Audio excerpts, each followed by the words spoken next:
Greetings, fellow fans.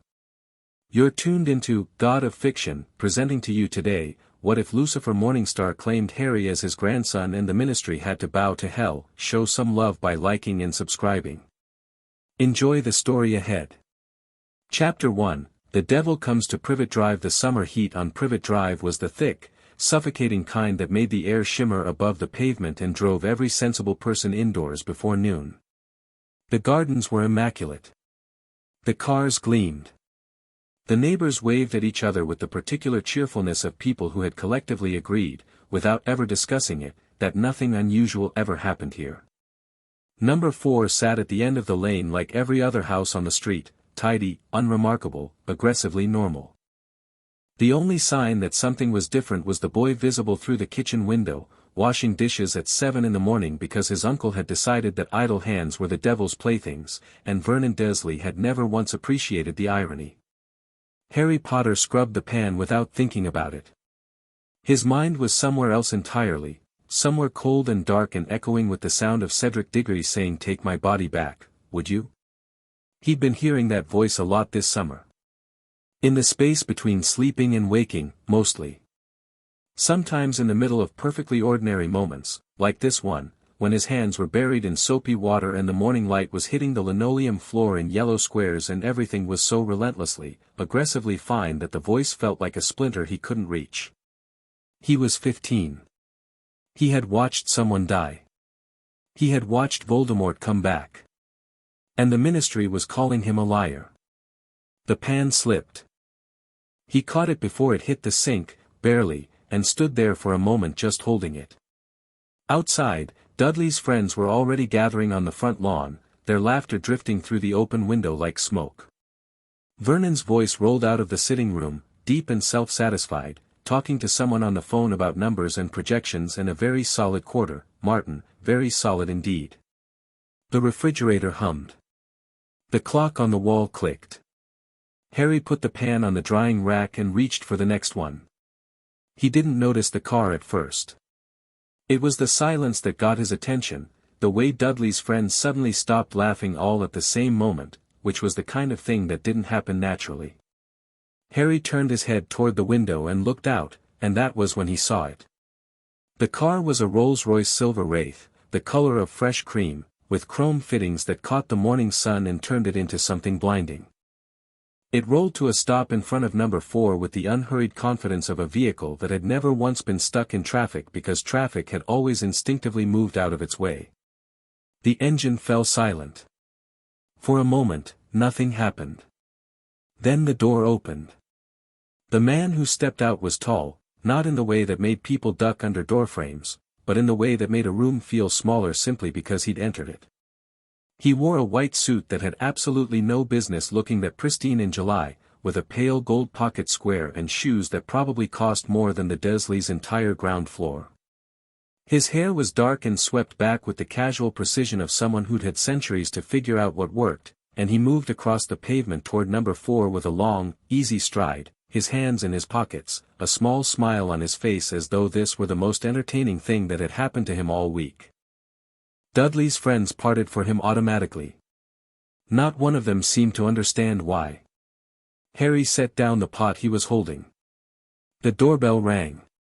For a moment, nothing inside the house moved. Then Vernon's voice boomed from the sitting room, "Petunia." With the particular inflection of a man who had decided answering the door was categorically someone else's problem. A chair scraped. Petunia's heels clicked down the hallway. Harry heard the door open. Then he heard his aunt make a sound he had never heard her make before. It was small and involuntary, like the sound a person makes when they step off a curb they didn't see. "Good morning." The man's voice was warm, unhurried, and carried the faint trace of an accent that didn't quite belong to any one place. "You must be Petunia. I've heard so much about you. Not much of it flattering, I'm afraid, but I do appreciate consistency in a person." Who are you?" Petunia's voice had gone up by approximately half an octave. "Lucifer Morningstar." A pause. "I'm here for my grandson." Harry's hand knocked the glass off the counter. He didn't remember moving, but he was in the hallway. He'd apparently walked there without any conscious input from his brain, and the front door was open, and there was Petunia, standing with one hand pressed flat against her chest, her face the color of old chalk, and there was the man from the car. Lucifer. Standing on the doorstep with that small, sharp smile and eyes that were a dark amber brown except when the light hit them at certain angles, at which point they seemed to catch the light in a way that had nothing to do with the sun. Those eyes moved from Petunia to Harry, and the smile changed. Not warmer, exactly, but more real. "Harry," he said. "You look terrible. We're going to fix that." Harry stared at him. "I'm sorry, grandson." "Yes. I know, it's a lot. We'll get to it."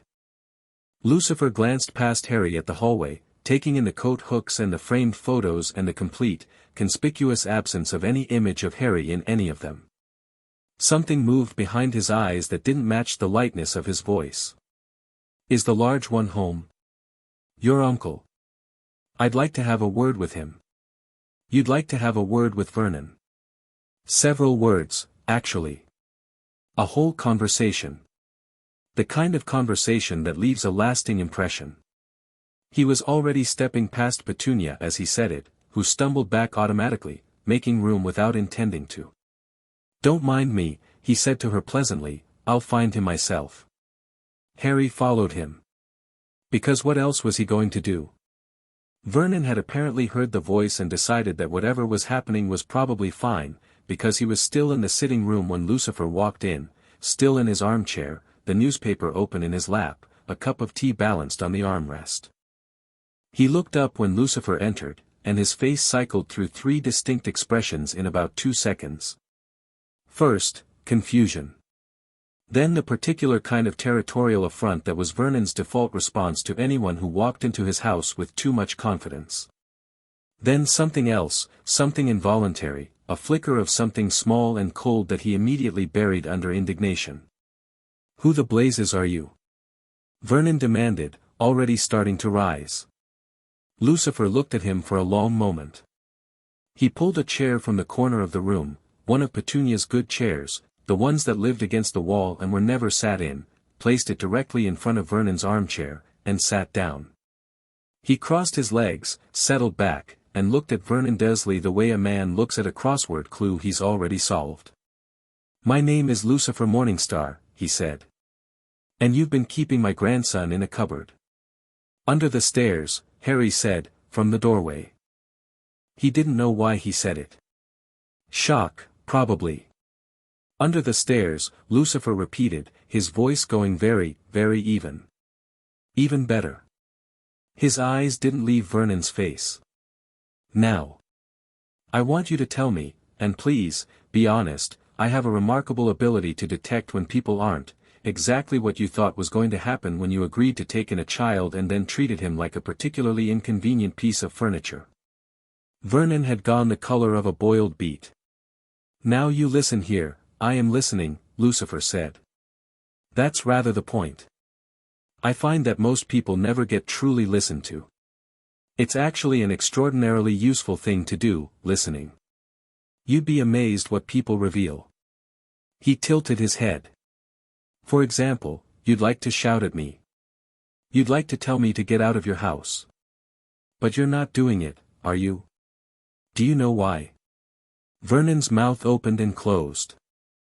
"Because somewhere in that extraordinarily average brain of yours," Lucifer continued pleasantly, "something has correctly identified that shouting at me would be a genuinely terrible idea. Not because I'd hurt you. I won't touch a hair on your perfectly terrible head. But because you know, the way animals know things, the way you knew to be afraid of the dark when you were a child, before you made yourself forget it, you know what I am." He smiled. "Don't you, Vernon?" The color was draining out of Vernon's face now, which given how red it had been a moment ago was a significant journey. Harry watched his uncle's hands, the big, meaty hands that had shoved him into cupboards and rattled doorknobs and slapped the back of his head 100 times over 15 years, and watched them go still and flat against the arms of the chair. "Good," Lucifer said. "Now. We're going to have a conversation, and at the end of it, Harry is going to pack his things. Everything he owns. Not just the school things, everything.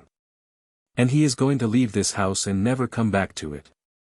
And in exchange for this very simple series of events, I am going to leave you alive and in possession of all the things you currently value, which I believe includes this house, the Grunnings account, and your son's continued comfort.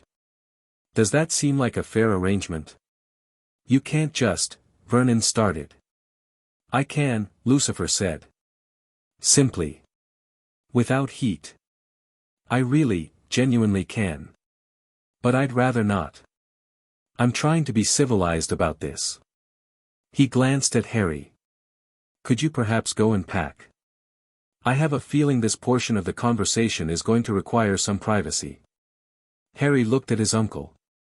Vernon was staring at Lucifer with the fixed, desperate attention of a man who had completely lost the thread of reality and was hoping that if he just kept watching, it would come back. He went upstairs and packed. He'd gotten faster at it over the years, out of necessity. There were things you kept near the top of the trunk because you might need to move quickly: wand, money, photo of his parents, photo of the two of them with Sirius and Remus, the Marauder's map, the cloak. Everything else went around them. He was done in under 20 minutes, which was not particularly surprising given how little he actually owned. He sat on the edge of the stripped bed and looked around the room. The cat flap on the door. The locks, 3 of them, because once wasn't enough for Vernon. The bars on the window that had been removed but left ghost marks in the paint where they'd been bolted. The tiny desk where he'd done homework hunched over textbooks while trying not to let the light attract attention. He thought about what Lucifer had said. Grandson. His mother's father. That was the only way it made sense. Petunia's face when she'd opened the door, that sound she'd made, like something she'd been trying to forget for a long time, had just knocked. She'd known. She'd looked at Lucifer Morningstar standing on her doorstep in a white suit and she had known, and she'd made that small, involuntary noise and pressed her hand against her chest. Which meant Lily had known too. Or had suspected. Or had been told, and had kept the secret, and had taken it with her when she died. Harry picked up the photo of his parents, the wedding photo, his mum laughing, his dad spinning her, and looked at it for a while. Then he tucked it into his jacket pocket, where he could feel it against his ribs. He picked up his trunk. Hedwig's cage sat empty on the desk. He'd sent her out last night, habit, because she hated being cooped up, and she'd gone without complaint, swooping off into the dark like a small white ghost. She'd find him. She always found him. He went downstairs. The sitting room was very quiet when he got to the bottom of the stairs. Vernon was in his chair, both hands on his knees, staring at the carpet. Petunia was on the sofa, very upright, with the controlled stillness of a woman who had made a private decision about how she was going to hold herself together. Lucifer was standing by the fireplace, standing, not sitting, which was a different kind of energy entirely, examining the framed photograph of the Dursley family that sat on the mantel. Dudley beaming in the middle. Vernon and Petunia on either side. All 3 of them taking up the whole frame. Harry wasn't in it. Harry was never in anything on these walls. Ready? Lucifer said, without turning around. Yeah. He set the photograph back on the mantel, very carefully, very precisely. Then he turned and crossed the room toward Harry, and his eyes dropped to the trunk. Is that all of it? That's all I have. Something shifted in Lucifer's face. Not dramatically, just a fractional tightening around the eyes, there and gone. Right, he said. We'll fix that too. He looked at the Dursleys one more time. Vernon still hadn't looked up from the carpet. Petunia was watching Lucifer with an expression Harry couldn't quite decode, not fear, not exactly, or not just fear. Something older than fear, something that was in the same family as grief. Petunia, Lucifer said. She looked at him. She was extraordinary, he said. Your sister. In case no one has said that to you recently in a way that wasn't about her being a witch. She was extraordinary as a person. She would have been extraordinary at anything. A pause. I think you knew that. I think that was always the problem. He held her gaze for one more second. Goodbye. Petunia didn't say anything. But when Harry looked back from the doorway, just once, he saw that her eyes were bright. The Rolls-Royce was still on the street. Lucifer put Harry's trunk in the boot with one hand, effortlessly, with the casual confidence of a man who had never had to think about whether something was heavy. Harry climbed into the passenger seat and sat there while Lucifer folded himself into the driver's seat with the smooth, unhurried efficiency of someone who moved through the world as though the world had been arranged to accommodate him. Where are we going? Harry asked. Somewhere considerably nicer than that. Lucifer started the engine. The car rolled forward. Privet Drive slid past the windows, the same gardens, the same cars, the same relentless, curated normality, and Harry watched it go. He waited until they were on the main road and the distance between him and number 4 was properly real before he asked the question that had been sitting in his chest since the doorbell rang. Are you actually? He stopped. Started again. Is this real? I've found that's a very common question, Lucifer said, switching lanes with one hand on the wheel. People ask it a lot when they meet me. Usually in contexts rather more dramatic than this one, admittedly. Are you actually the devil? I am. No hesitation. No performance around it. Just a flat, clean statement of fact.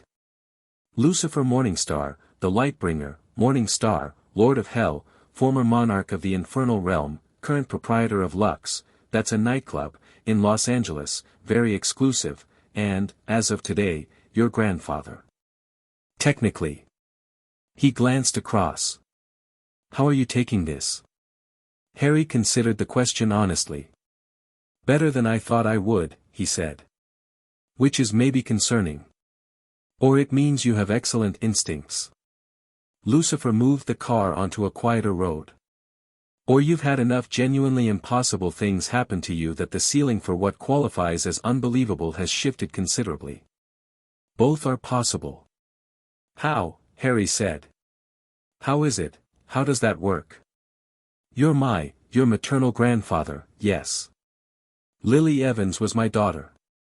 He said it with the same directness, but there was something underneath it, a weight he wasn't trying to hide. Her mother, your grandmother, was a woman named Lyra, who was human, and who I loved very much, in the limited and complicated way that I'm capable of loving anything. She died when Lily was 11. He paused. I was not present in the way I should have been.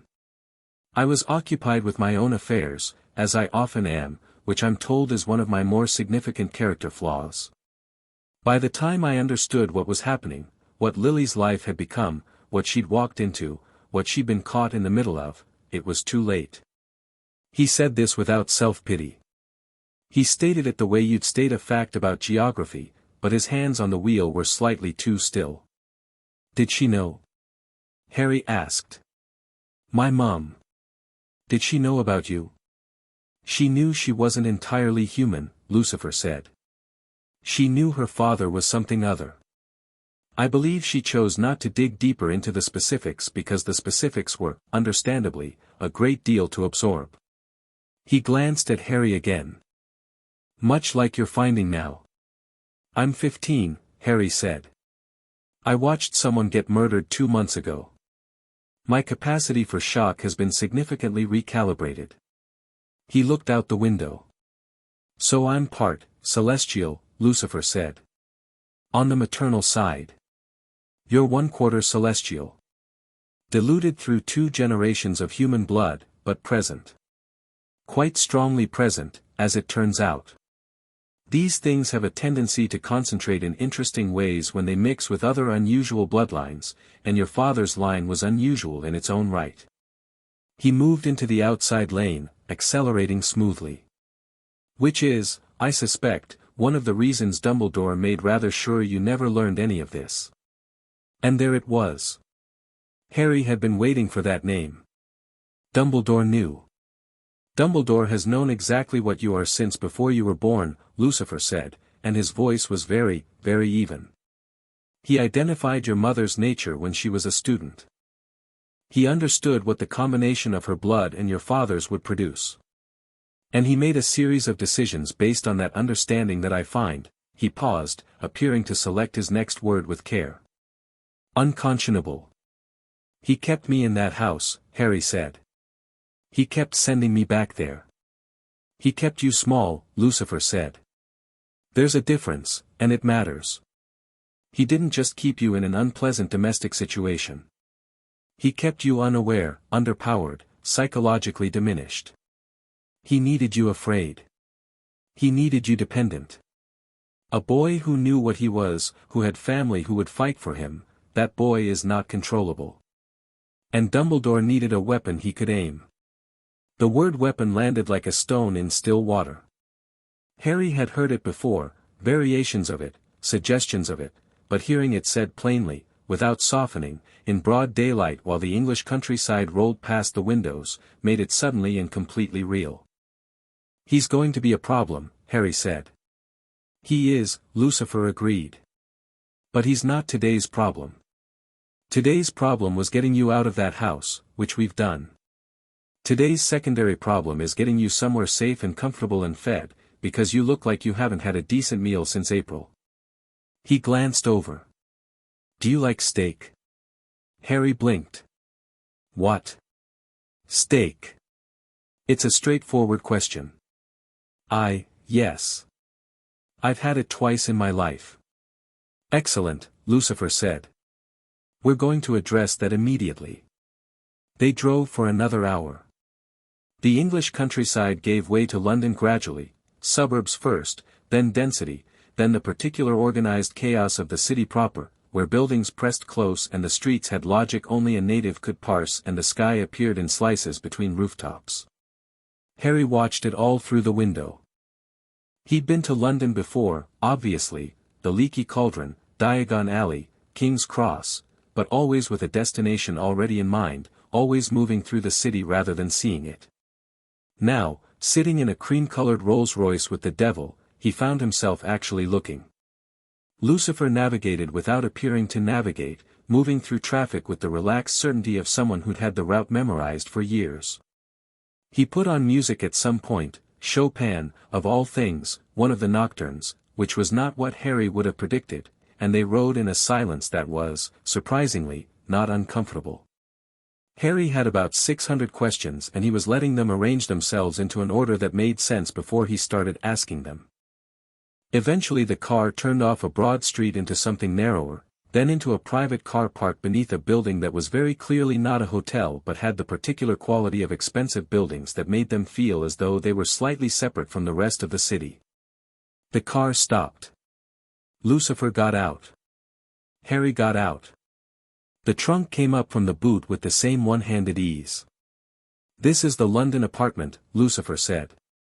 I maintain residences in several cities, which I realize sounds excessive but which is, practically speaking, extremely convenient. Do you? Harry said. I do. Come on. The building had a lobby that made number 4 look like it had been designed as a deliberate insult to the concept of architecture. All glass and dark wood and carefully chosen greenery, a lift that moved without making a sound, a corridor that was carpeted in something that absorbed every footfall.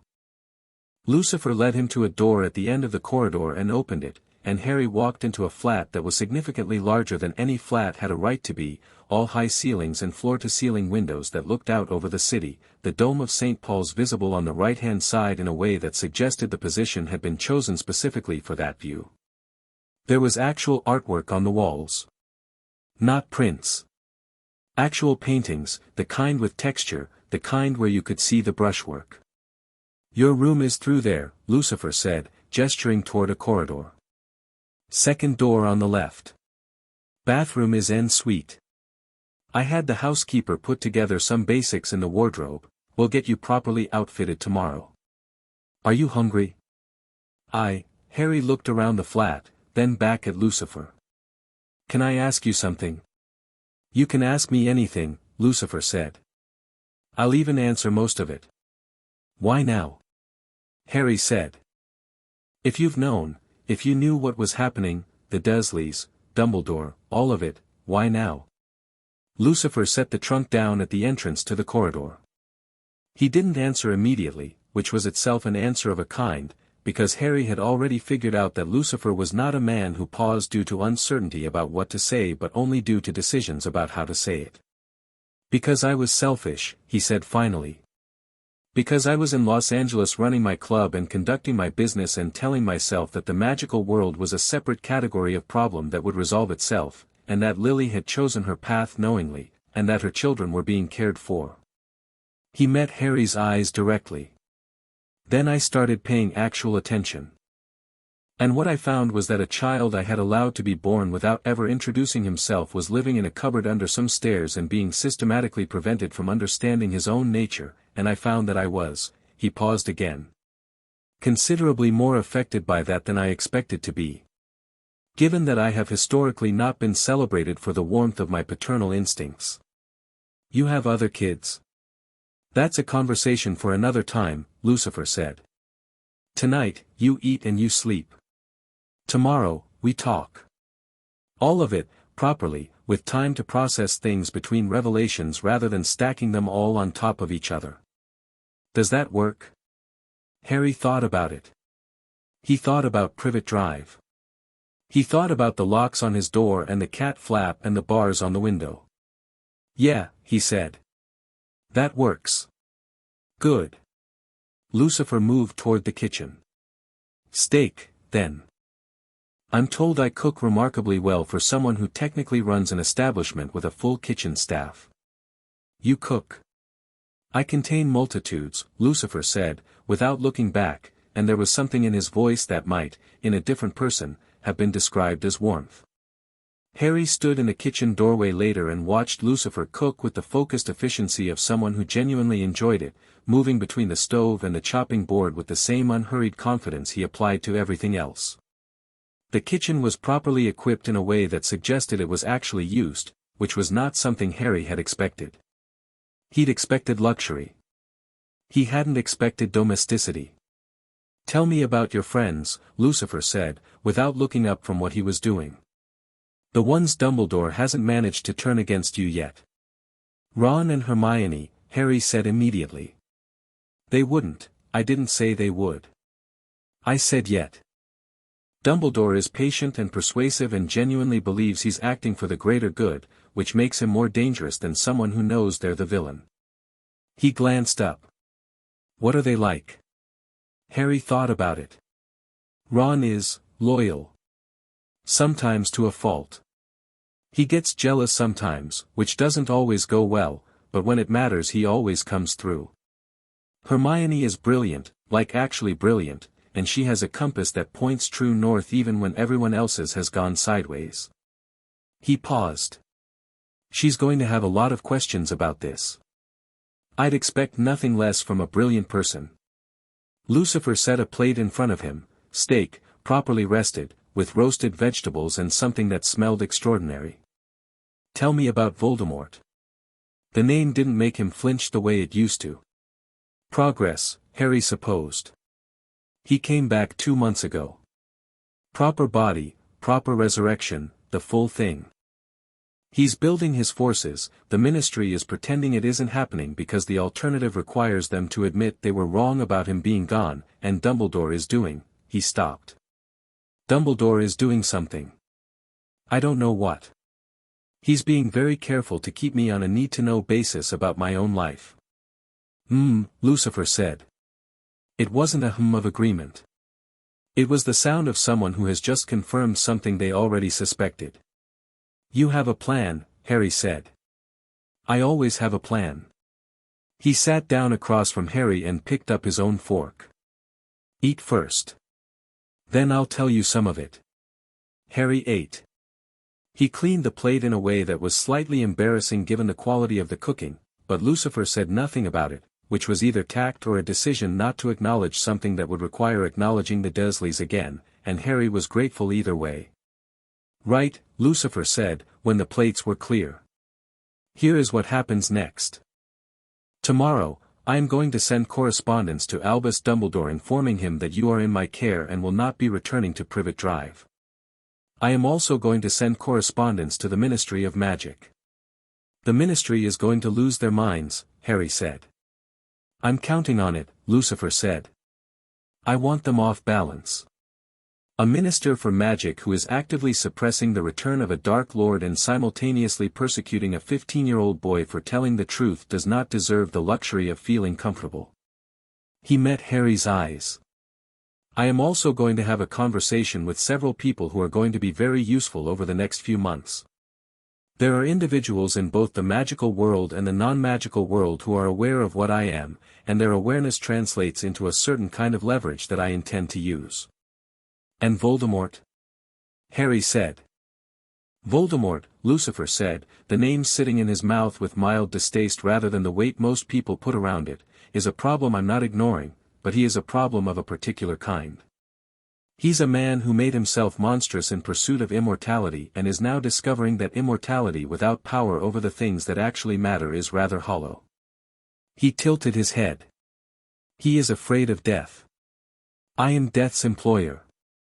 That changes the geometry of the situation considerably.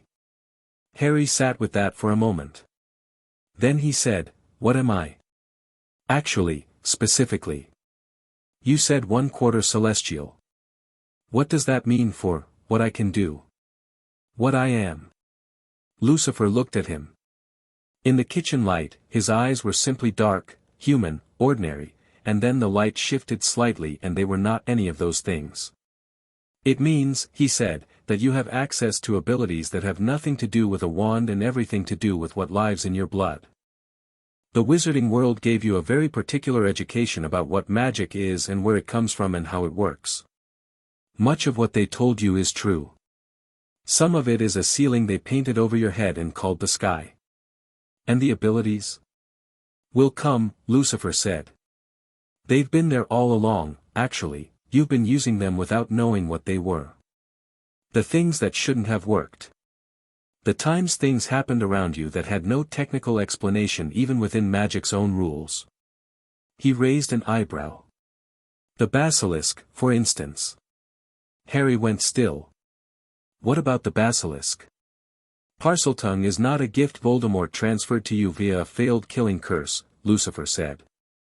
It would have activated that regardless, because it's already in your blood. You're very good at speaking to things that exist between the living and the dead, Harry. You always have been. The Dementors affect you more strongly than your peers for the same reason, you're closer to the border than most humans. You feel it more because you're more of it. He paused. That is also, for what it's worth, why Voldemort cannot kill you. Not because of your mother's sacrifice alone. Because some things simply do not have authority over other things, regardless of the spell used. The kitchen was very quiet. Harry said, very carefully, are you telling me that Voldemort never had the power to kill me because I'm the grandson of the devil? I'm telling you, Lucifer said, that the killing curse rebounded when you were a year old not only because of love's protection, but because the curse hit something in you that does not answer to death by external force. He picked up his wine glass. Your mother's sacrifice was real and it mattered enormously. I'm not diminishing that. But it worked as effectively as it did because it had something to anchor to. Something in you that was already resistant. Resistant, Harry repeated. To ending, Lucifer said. Yes. Outside the window, London glittered and hummed and went about its business in that particularly London way, utterly indifferent to the fact that somewhere in a high-ceilinged kitchen overlooking the city, a 15-year-old boy was sitting across from the devil and quietly reassembling his entire understanding of his own life. Harry reached for his water glass. Took a drink. Set it down. Okay, he said. Lucifer looked at him. Okay. I mean, Harry gestured, slightly helplessly. What else am I supposed to say? It's a lot. It's genuinely a lot. But I've had a year to sit with the fact that Voldemort came back and literally no one who was supposed to be in charge was doing anything useful about it, so in some ways having an actual plan, even one that involves being the devil's grandson, is better than what I had yesterday. He met Lucifer's eyes. I'm not saying I've fully processed this. I'm saying I'm functional enough to get through tonight and I'll process it in the morning. Lucifer studied him for a moment with that particular attention he seemed to apply to Harry specifically, measuring something, assessing. Then he made a sound that was almost a laugh, not quite, but the bones of it. Extraordinary, he said, and he sounded like he meant it. Your mother used to do that too. Absorb the impossible with remarkable practicality and then deal with the emotional weight of it at some later, more convenient time. He stood and picked up the plates. Bed, he said. Second door on the left. I've warded the building, we'll go over the details in the morning. You've warded, I run hell, Lucifer said simply. I do know one or two things about protection. Harry stood. He hesitated in the kitchen doorway, and Lucifer was already at the sink with his back to him, and the whole evening, the car, the Dursleys, the revelation, the steak, this kitchen, this city, folded itself into something that felt, strangely, like the beginning of a thing rather than the end of one. Lucifer, he said. Lucifer didn't turn around. Yes. Thank you. For coming. A pause. Not long. But real. I should have come a great deal sooner, Lucifer said. Now go to sleep, Harry. He went. He lay in the dark of a room that was warm and quiet with no locks on the door, no cat flap, no bars on the window, just the distant soft sound of London below and the clean smell of proper bedding and the faint glow of the city through the curtains. Hedwig arrived sometime in the small hours, finding the window he'd left open for her, settling onto the perch in the corner with a small reproachful sound before tucking her head under her wing. Harry lay on his back with his hands on his chest and looked at the ceiling. The devil was his grandfather. Dumbledore had known. He was not entirely human, had never been, and the things that had always set him apart, the Parseltongue, the connection to death, the way the Dementors came for him harder than anyone else, the way certain spells worked on him differently, the way he'd always been able to feel things in the dark that had no name, none of it was accident. None of it was damage. It was inheritance. He thought about Cedric. He thought about the graveyard. He thought about Voldemort's face and the bone-deep terror of that moment and the way he'd survived it, the way he'd always survived, against probability, against logic, against every possible calculation, and for the first time, alone in the dark, he let himself consider that maybe the survival hadn't been dumb luck after all. Maybe some part of him had always known. He closed his eyes. For the first time in 2 months, he didn't hear Cedric's voice in the space between sleeping and waking. Instead he heard something else, not a voice exactly, more like a frequency, deep and ancient and very, very steady. Like a heartbeat that had been going since before the world had a name for heartbeats. He didn't know what it was. But it felt, improbably, like home.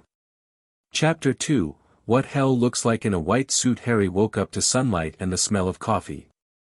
Both of these things were unusual enough, separately, to register as noteworthy. Combined, they created a brief window of confusion in which his brain tried to reconcile the warmth of the room, the softness of the mattress, and the absence of Dudley's feet thundering past the door with everything it already knew about mornings. Then the previous day arranged itself in chronological order, and he sat up. Hedwig was watching him from her perch with the particular expression she reserved for moments she considered beneath comment. The room was the same one he'd fallen asleep in, high ceiling, actual curtains, the glow of London beyond the window. He sat there for a moment just breathing, doing a quiet inventory of himself the way he'd learned to do on bad nights, checking what was real and what wasn't. This was real. All of it was real. He got up, found the bathroom, found it stocked with everything a person might need, including things that were clearly new, still in their packaging, a toothbrush, decent shampoo, a razor he didn't particularly need yet but which someone had included anyway in what he recognized as an act of quiet consideration. He showered in water that stayed hot for as long as he wanted it to, which was not something he'd ever previously had access to at Privet Drive, and stood there longer than necessary just because he could.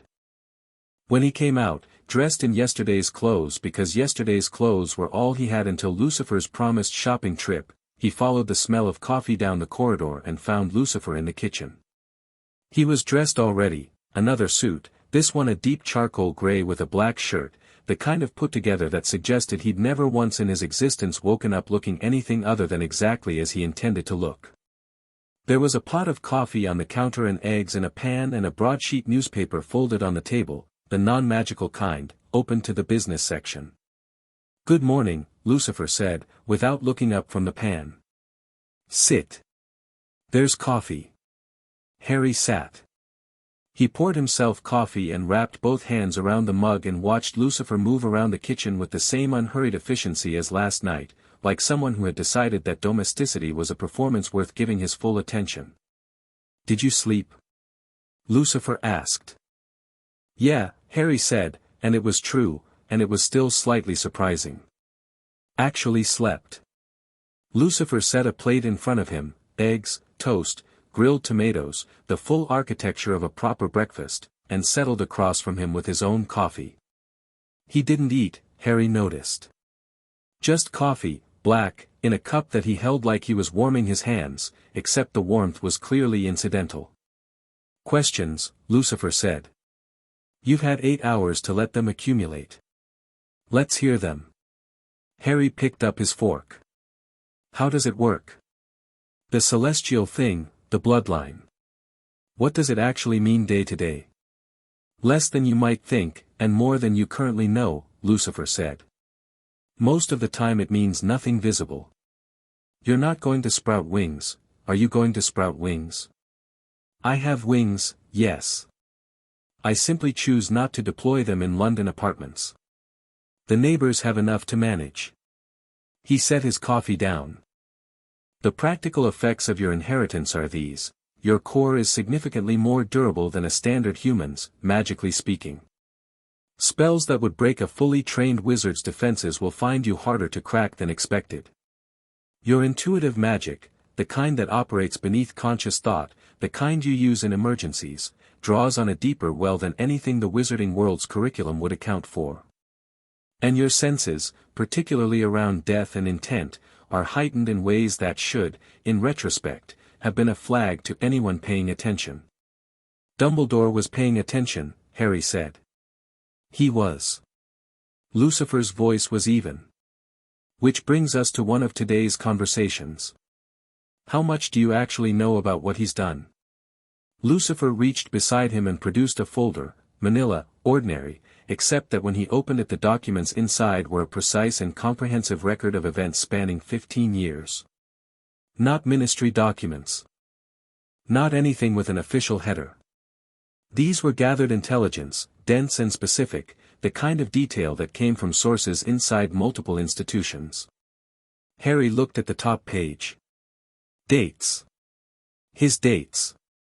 His first Hogwarts letter, his sorting, every incident that should have prompted intervention and didn't. The Chamber of Secrets, and there was a note beside that entry, in Lucifer's handwriting, that read concealed from governors, staff uninformed of true risk, one student petrified repeatedly. The Triwizard Tournament. His name in the Goblet of Fire. A note that read Dumbledore confirmed aware of entry mechanism. Did not prevent participation of underage student. "You've been watching," Harry said. "Since Cedric Diggory died," Lucifer said. "Before that I was negligent. I won't dress it up. After that I started paying the kind of attention I should have paid years earlier." He closed the folder. "What I found made me angry, Harry. Not in the way I'm usually angry, which is performative and short-lived. Genuinely angry. In a way that requires management." "You don't seem angry," Harry said. "No," Lucifer agreed. "Because I've managed it. I've redirected it into planning, which is considerably more useful." He picked up his coffee. "The anger is still there. It will be useful later, in the appropriate setting." Harry ate for a while, turning this over. "What's the plan for Dumbledore?" "Exposure," Lucifer said simply. "Not violence. Not confrontation in a corridor. He is a man who has built his authority on the perception of wisdom and benevolence, on the story that Albus Dumbledore always acts for the right reasons in the right way. The most effective way to remove that authority is to let people see the truth of his decisions without his framing around them. People he trusted. Decisions he made. The gap between what he told people and what he actually did. He tilted his head. Dumbledore's greatest weapon is narrative. So we take his narrative away. He's going to fight that, Harry said. Of course he is. He's brilliant, and he's been managing his own story for decades. But there are several things he cannot account for in his calculations. Lucifer raised a finger. 1. He has never, in his very long life, dealt with me. He knows of me, abstractly, theologically. He does not know what I'm actually like to deal with in practice, which I've been told is quite different from the theory. Harry almost smiled. What else? 2. You are no longer isolated. The value of keeping you at Privet Drive was that it kept you friendless, familyless, dependent on Hogwarts as your only source of belonging. That is no longer true. Another finger. 3. You are going to stop pretending to be smaller than you are, which is perhaps the most important variable in all of this, because Dumbledore's entire plan for you depends on you continuing to do exactly that. Harry set down his fork. What does that look like? Stopping pretending. It looks like walking into rooms like you belong in them, Lucifer said. It looks like asking questions you've been trained to swallow. It looks like letting people see you be angry when being angry is the correct response, rather than making yourself manageable for their comfort. It looks like using the abilities you have without apologizing for them. He paused. None of this requires you to become cruel or arrogant. You're not built that way and I wouldn't ask you to be.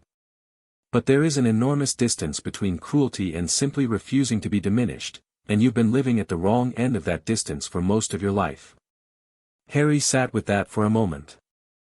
Outside, London was doing its morning thing, sirens in the middle distance, a buzz somewhere below, the particular ambient hum of a city waking up.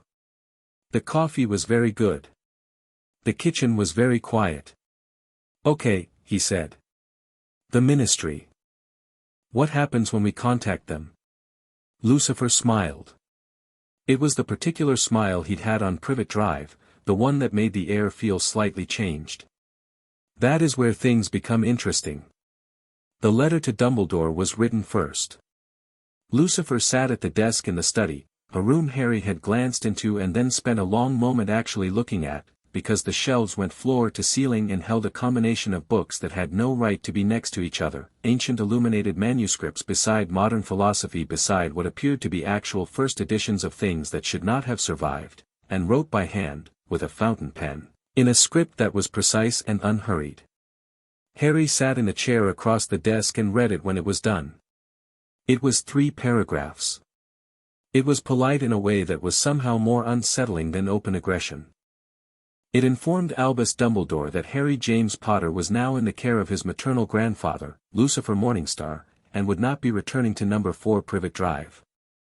It further noted that the blood wards on said property, while genuinely effective, had been based on a deliberate misrepresentation of Harry's available family. Petunia Dursley was not the only living relative capable of anchoring such magic, and the choice to use her specifically was a choice Lucifer intended to revisit in detail at an appropriate future time.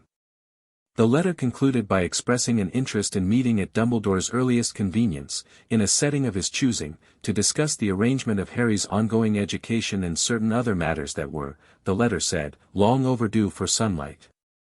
He's going to know what you are when he reads this, Harry said. Yes.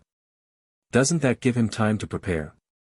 Let him prepare, Lucifer said. I want him to have time to think. I want him to sit with this letter for a week and understand exactly what's coming, because a cornered man who has had time to think and still chooses to dig in is a man who has told you everything you need to know about his actual priorities. He folded the letter. Besides, I'm not trying to defeat Dumbledore by surprise. I'm trying to make him accountable by attrition. Those are different projects requiring different approaches. The letter to the ministry was different in tone. Where the Dumbledore letter was precise and deliberately restrained, the ministry letter had the quality of a thing that had been written by someone who found bureaucracy faintly ridiculous but was willing to engage with it on its own terms, at least until those terms became entertaining to violate. It was addressed to Cornelius Fudge, Minister for Magic, and it was very formally worded, and it informed the ministry that Harry Potter was in new guardianship under a formal family claim, that this claim superseded any arrangements previously made on his behalf without his knowledge or consent, and that the ministry's recent decision to publicly discredit the testimony of its own chosen one regarding the return of Lord Voldemort was a matter Lucifer Morningstar intended to raise before the Wisingamot at a time of his choosing. At the bottom, below the signature, there was a single line that was unlike the rest of the letter in tone: "I suggest you verify my identity before deciding how seriously to take this correspondence. I find that uninformed dismissal is always the option people regret most." "They're going to verify your identity," Harry said.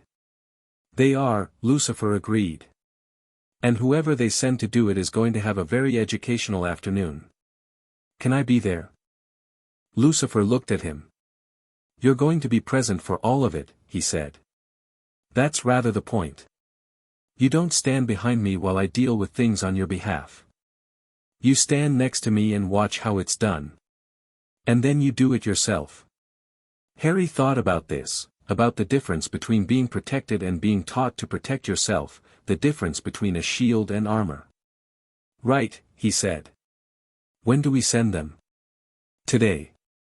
Lucifer sealed both letters with wax, pressing his seal into it with the ring he wore, an onyx signet that Harry had noticed but not commented on, carved with something he couldn't quite make out. "The owls will handle the magical world. I have other means for making sure both letters arrive at maximum inconvenient impact." "You have a plan for everything, don't you?" "I have a plan for most things," Lucifer said. "The remainder I improvise, which is honestly more fun anyway." They went shopping. This was not something Harry had anticipated being part of the day, but Lucifer had apparently decided that the wardrobe situation constituted a genuine emergency, and he addressed it with the same focused energy he applied to everything else. The area he took Harry to was not somewhere Harry had been before, not Oxford Street with its crowds and chain stores, but somewhere quieter and considerably more expensive, a street of narrow shop fronts with the kind of low-key presentation that meant the prices were so far beyond ordinary that advertising them would have been embarrassing. The tailor's name was something Italian that Harry couldn't pronounce. The man himself was in his 60s, with the kind of stillness that came from spending decades measuring people, and he looked at Harry the way a sculptor might look at an interesting piece of unworked stone. He and Lucifer spoke for a few minutes in what Harry eventually identified as Italian, with the tailor gesturing occasionally in Harry's direction and making small considering sounds. Then Lucifer turned to Harry. "Stand up straight," he said. "I am standing straight." "You're standing like someone who spent years being told that making themselves smaller would make everyone's life easier. There's a difference. Stand like the room belongs to you." Harry looked at him. Then, slowly, he adjusted. Shoulders back. Head up. Not aggressive, not performed, just present. Just actually there. The tailor made an approving sound and reached for his measuring tape. An hour later, Harry had the beginnings of a wardrobe that fit him for the first time in his life. Not robes, those could wait, but actual clothes. Trousers that were the right length. Shirts that sat on his shoulders rather than hanging off them. A jacket that was somewhere between casual and formal that Lucifer had selected by picking it off a rail and handing it to Harry without discussion, and which Harry had to admit looked, when he put it on, like it had been made for him. He stood in front of the mirror in the changing room and looked at himself for a long moment. He looked older than he had yesterday. Or maybe just more like himself than he'd ever been allowed to look. "It's remarkable," Lucifer said, from outside the curtain, "what happens to a person when they wear clothes that actually fit them. The psychological impact is quite significant." "You sound like you're conducting an experiment." "I'm making a point through practical demonstration," Lucifer said. "There is a difference. They ate lunch at a restaurant where Harry quietly noted that the other diners were the kind of people who'd grown up thinking this was normal, and he ate his food and sat with that observation without letting it make him small. When the waiter addressed him as Sir, without condescension and without that micro-expression of assessment that Harry had learned to recognize in shops and restaurants that had decided based on his clothes and glasses whether he was worth their full attention, he found that he didn't quite know what to do with it. "You're going to need to get used to that," Lucifer said. "People taking me seriously? People treating you the way you should always have been treated," Lucifer said. "Same thing, to you, I realize, but the distinction matters. You're not stepping up to something you don't deserve. You're returning to a baseline that was always yours and was taken from you." He cut a piece of his steak. He was actually eating this time, Harry noted. "The discomfort you're feeling is the gap between who you've been told you are and who you actually are. That gap closes with time and experience. Don't let it stop you in the meantime." "Were you always like this?" Harry asked. "This, direct?" "Insufferably so," Lucifer said, without missing a beat. "It's been commented on." The ministry response came faster than Harry expected.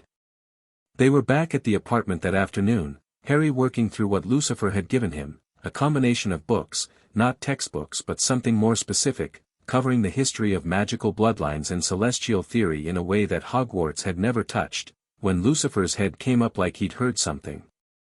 A few seconds later there was a knock at the apartment door, which should have been impossible given the building's security, and which therefore meant someone had either bypassed it the Muggle way or the magical way. Lucifer stood. He straightened his cuffs, which didn't need straightening, with the particular air of someone settling into a performance. "Two of them," he said. "Ministry, I'd guess Aurors." Someone was very prompt. "Should I?" Harry started. "Come with me," Lucifer said. "Stand where you can see both of them. Don't speak unless you want to. And watch." The door opened onto two Aurors, both men, both in the navy robes of their department, both with the posture of people who had been told they were handling a bureaucratic verification and had dressed for that rather than for anything more complicated. The one in front was broad-shouldered, mid-40s, with the guarded eyes of someone experienced enough to be careful. His partner was younger, sharper-looking, a hand that wasn't quite at his wand but wasn't far from it. "Mr. Morningstar," the older one said. "I'm Senior Auror Dawlish. The ministry has received your letter and requests, verification," Lucifer said pleasantly. "Yes, I did rather suggest it. Please, come in."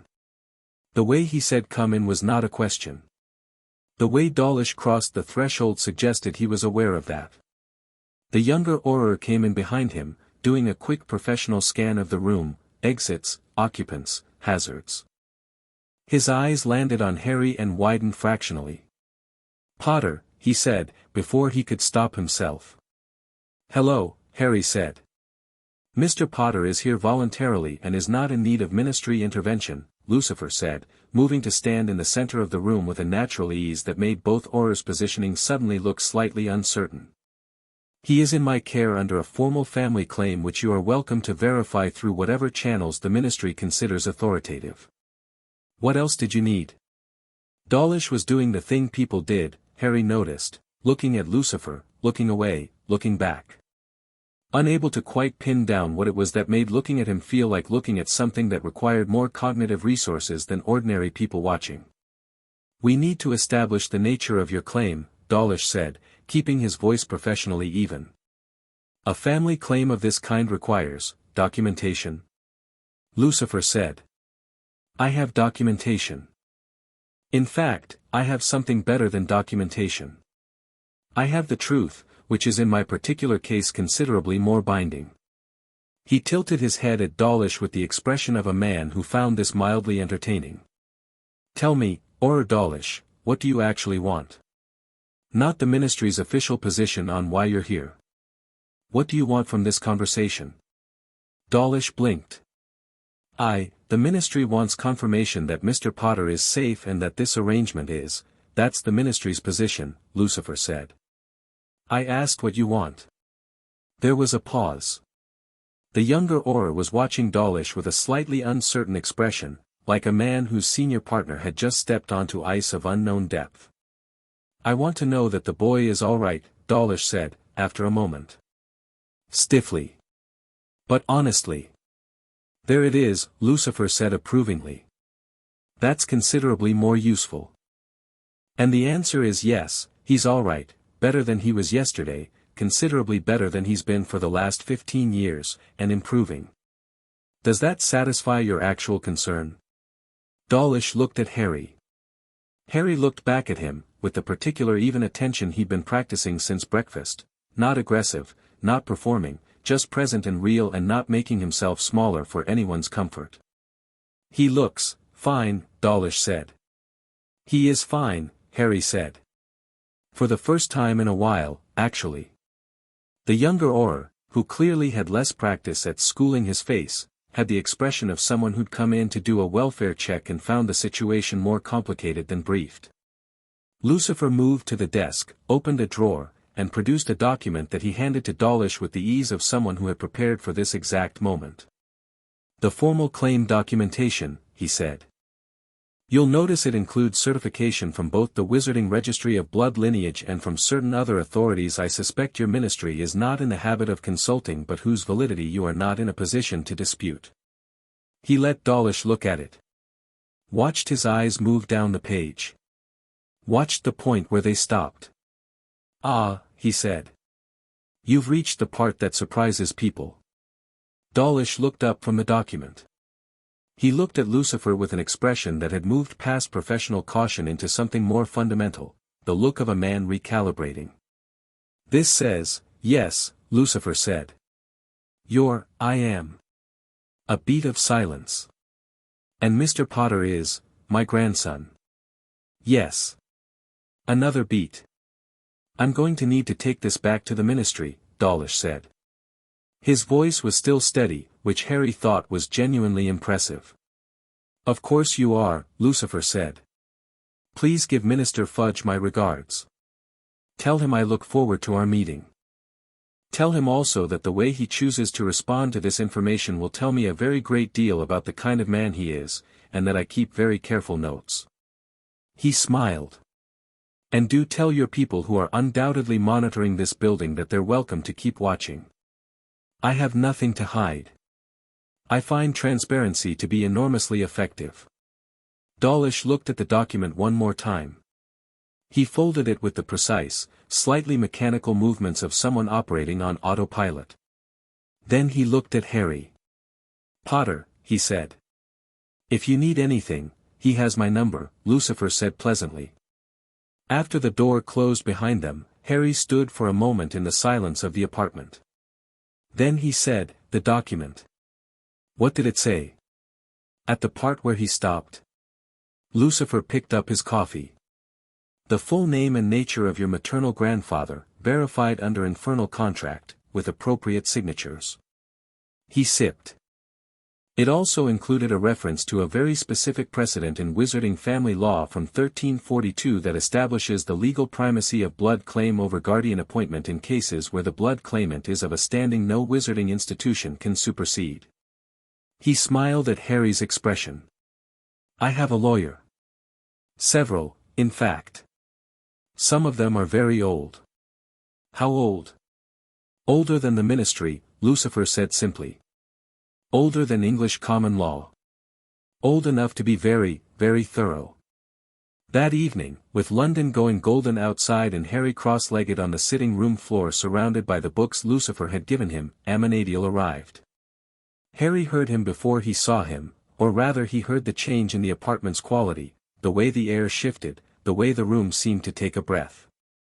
He looked up from his book and there was a man standing in the center of the room who had not been there before, tall and broad-shouldered, darker in complexion than Lucifer, with eyes that held the same quality of being something more than what they appeared, but where Lucifer's eyes were sharp and lit with something that moved like amusement over a deeper flame, this man's eyes were steady, considered, carrying weight the way old trees carry rings. He was looking at Harry with the expression of someone seeing a fact they'd known abstractly and encountering it concretely for the first time. "Harry," Lucifer said, from the kitchen doorway. This is Amenadiel. My brother. Harry looked between them. Your brother is also an angel, yes, Amenadiel said. His voice was deep and even. Though the family dynamics are, as you can imagine, somewhat complicated. Understatement, Lucifer said. He came into the room and sat down with the unhurried ease of a man watching a scene he'd scheduled. Amenadiel has concerns he'd like to express. I have questions, Amenadiel said, with the air of a man correcting a deliberate mischaracterization. Which you hold with the energy of concerns. Amenadiel turned to him with a look that had millennia of younger brother energy behind it, and Harry found himself experiencing the very strange sensation of watching two celestial beings have what was, fundamentally, a family argument. I'm concerned about the pace, Amenadiel said, and then at Lucifer's expression, not about reclaiming him. Not about taking him from the Dursleys, I have no objections to that. I'm concerned about what happens when this draws the attention of heaven. Heaven's attention, Lucifer said, is someone else's problem. It becomes everyone's problem when, Amenadiel. Lucifer's voice was still pleasant. Still even. But it had that quality Harry had noticed before, the quality of being very far down and very wide, like being told gently that the ocean was deep. I left hell. I left my throne, I left my responsibilities as monarch of the infernal realm, I moved to Los Angeles and opened a nightclub and have been, by any reasonable measure, out of the game. I asked for very little in return for this remarkable display of cooperation. What I am asking for now is the ability to see to my own family without requiring a committee meeting about it. Amenadiel looked at him for a long moment. Then he sat down, which Harry interpreted as concession dressed up as a change of subject. He doesn't know yet what he can do, Amenadiel said. The full scope of it. No, Lucifer said. We've been working up to it. Then let me help with that. Amenadiel looked at Harry directly. Do you know about celestial combat? Instinctive defense? I know about school-taught magic and survival instincts, Harry said. If that counts.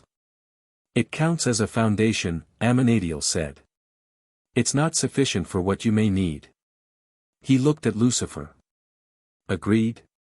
Lucifer made a gesture that meant proceed and picked up his drink.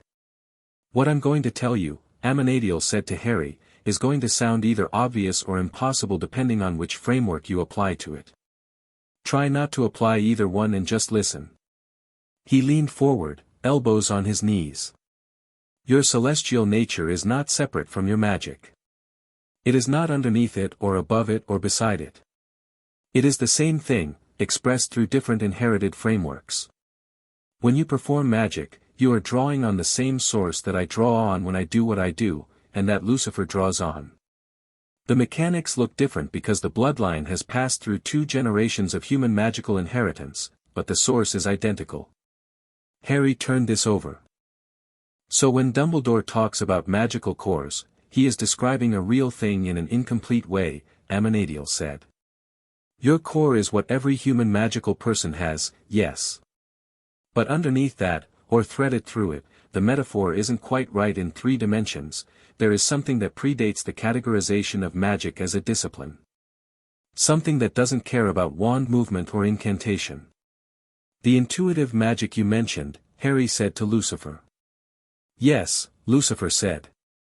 Though Amenadiel prefers the more technical terminology. The technical terminology matters, Amenadiel said, without particular heat. It had the quality of a line that had been said before. Because understanding what it actually is means you can direct it rather than just triggering it accidentally in emergencies. Harry set his book down. Can you teach me to direct it? Amenadiel looked mildly surprised, Harry thought, not at the question but at the directness of it, as though he'd expected more resistance or more disbelief. Yes, he said. That's why I'm here. Then yes, Harry said. Let's do that. Lucifer made a sound from his chair that was definitely a laugh. Told you, he said to Amenadiel. Remarkable. They worked for 2 hours in the wide open space of the sitting room with the furniture pushed back, which Harry accomplished with magic while Amenadiel watched with an expression of assessment and Lucifer watched with an expression of entertainment. What Amenadiel taught him wasn't anything like defense against the dark arts. There was no wand involved. There was no incantation. What Amenadiel taught him was, at its most basic, a form of attention, learning to feel the difference between the magic he accessed through trained technique and the thing that lived underneath it, older and quieter and much, much larger. Like learning to distinguish between the noise a river makes on the surface and the pressure of the whole river moving underneath. You feel it, Amenadiel said, the second time Harry got it right, got the thing he was pointing at, the other layer, held it steady for almost 30 seconds before losing the thread. You're not imagining it. No, Harry said. I've always felt it. I thought it was just, leftover adrenaline.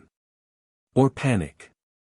It activated most strongly in your emergencies because that's when your conscious technique fell away and the instinctive layer took over, Amenadiel said.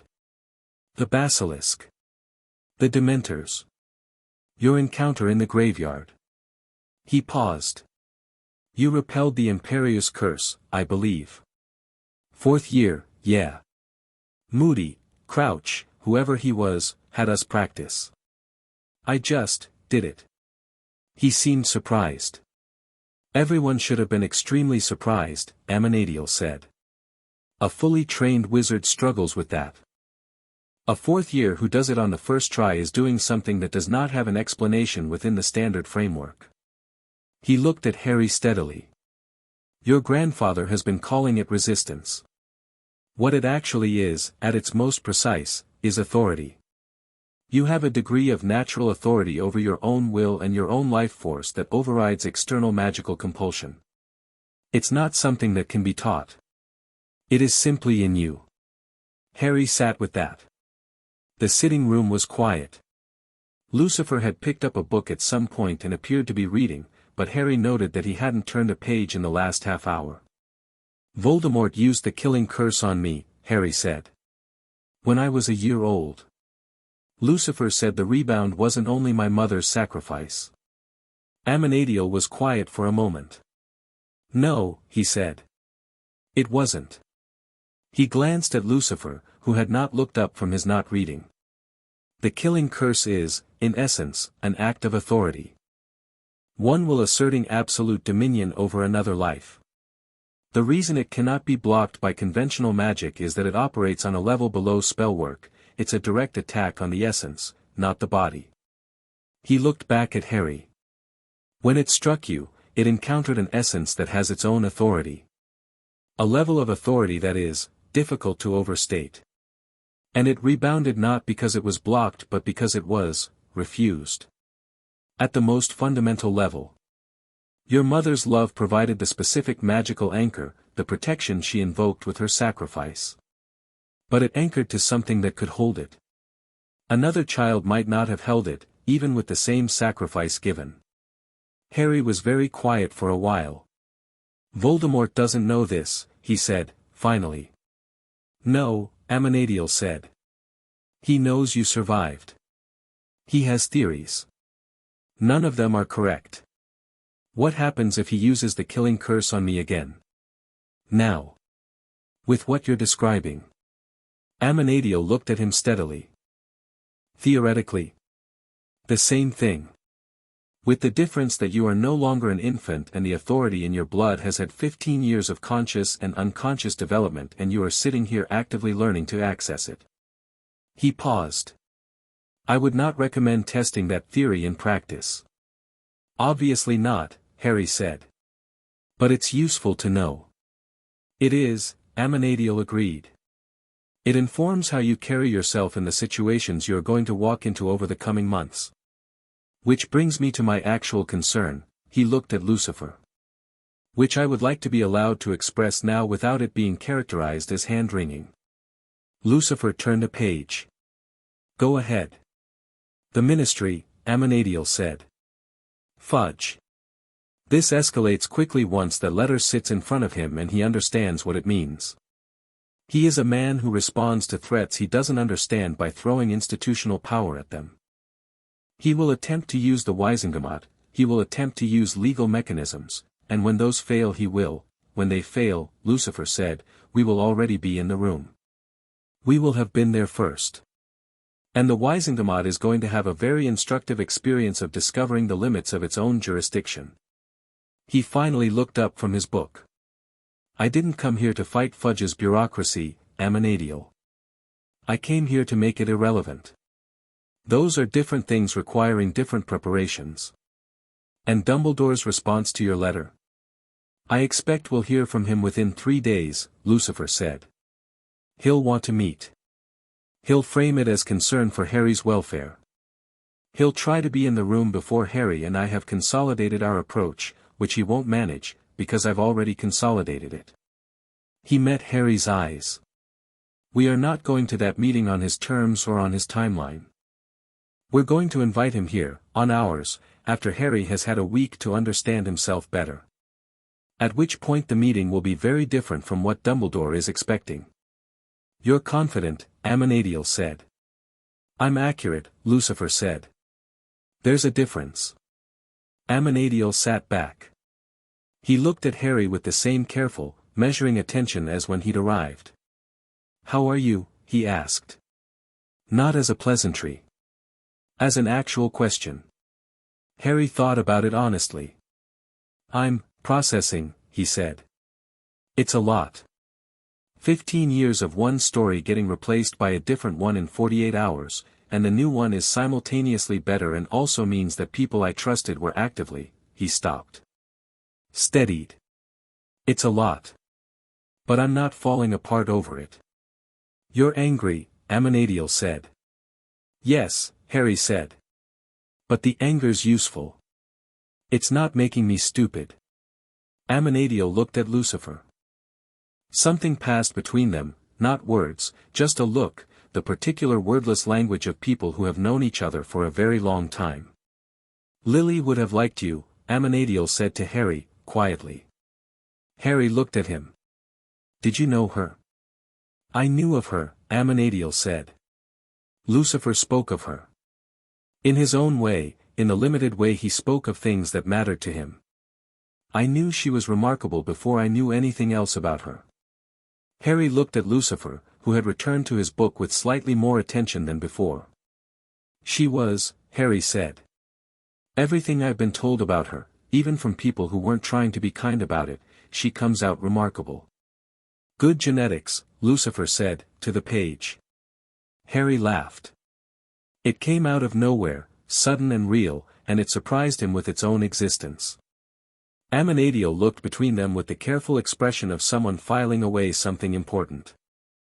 Outside, London had gone full dark, the city's lights coming up, the sky above it that particular orange dark of a city night. Harry stood and stretched and began to feel the shape of the day sitting in his muscles, the 2 hours of work with Amanadiel, the morning's revelations, the horrors, the shopping, all of it settling into a kind of tired that was different from the grinding exhaustion of Privet Drive. Productive tired. Forward-moving tired. Tomorrow, Lucifer said, not looking up, we received Dumbledore's reply. He'll send an owl, possibly a Patronus, he's theatrical in his own way, your headmaster. Former headmaster, Harry said, trying the phrase out. Lucifer looked up. He held Harry's gaze for a moment with that direct, unhurried attention. Then something that was close to a smile. Former headmaster, he agreed. The reply came the following morning. Not an owl. Not a Patronus. A letter appeared on the kitchen table while Harry was eating breakfast, materializing out of nothing in a way that was distinctly not standard postal magic, which was itself a message. Dumbledore wanted them to know he could reach Harry wherever he was. That he was not merely responding but demonstrating. Harry picked it up before Lucifer did. He read it standing at the counter, still holding his toast. It was warm. Concerned. Beautifully written. It expressed profound relief that Harry was safe and well, and also, carefully embedded within the warmth, the kind of suggestions that were doing a great deal of work for not being direct demands, suggestions that Harry might want to consider the implications of his new circumstances, that certain protections he had benefited from might be affected by changes in his living situation, that Dumbledore was available at any time to discuss Harry's best interests. The manipulative architecture of it was, now that Harry was looking for it, really quite impressive. "He's good," Harry said. "He's excellent," Lucifer agreed, reading over his shoulder. "He's had decades of practice. Note what he doesn't say anywhere in 4 paragraphs." Harry reread it. "He doesn't apologize for any of it. He doesn't acknowledge keeping me at the Dursleys, he doesn't acknowledge knowing what I am. He's acting as though none of that is in question. He set the letter down. He's hoping I don't raise it. He's betting on it," Lucifer said. "He's betting that meeting him on his terms, in his framing, will reassert his narrative authority before you have time to establish your own. How do we respond?" Lucifer picked up the letter. He held it for a moment, reading it again. Then he set it on the counter and said, "We invite him here. Tuesday. 3 o'clock, which is a time I choose specifically because it gives us a specific morning to do one more thing first." "What thing?" "Gringotts," Lucifer said. "Your full vault access, your full inheritance. There are vaults your parents left that you've never been told about.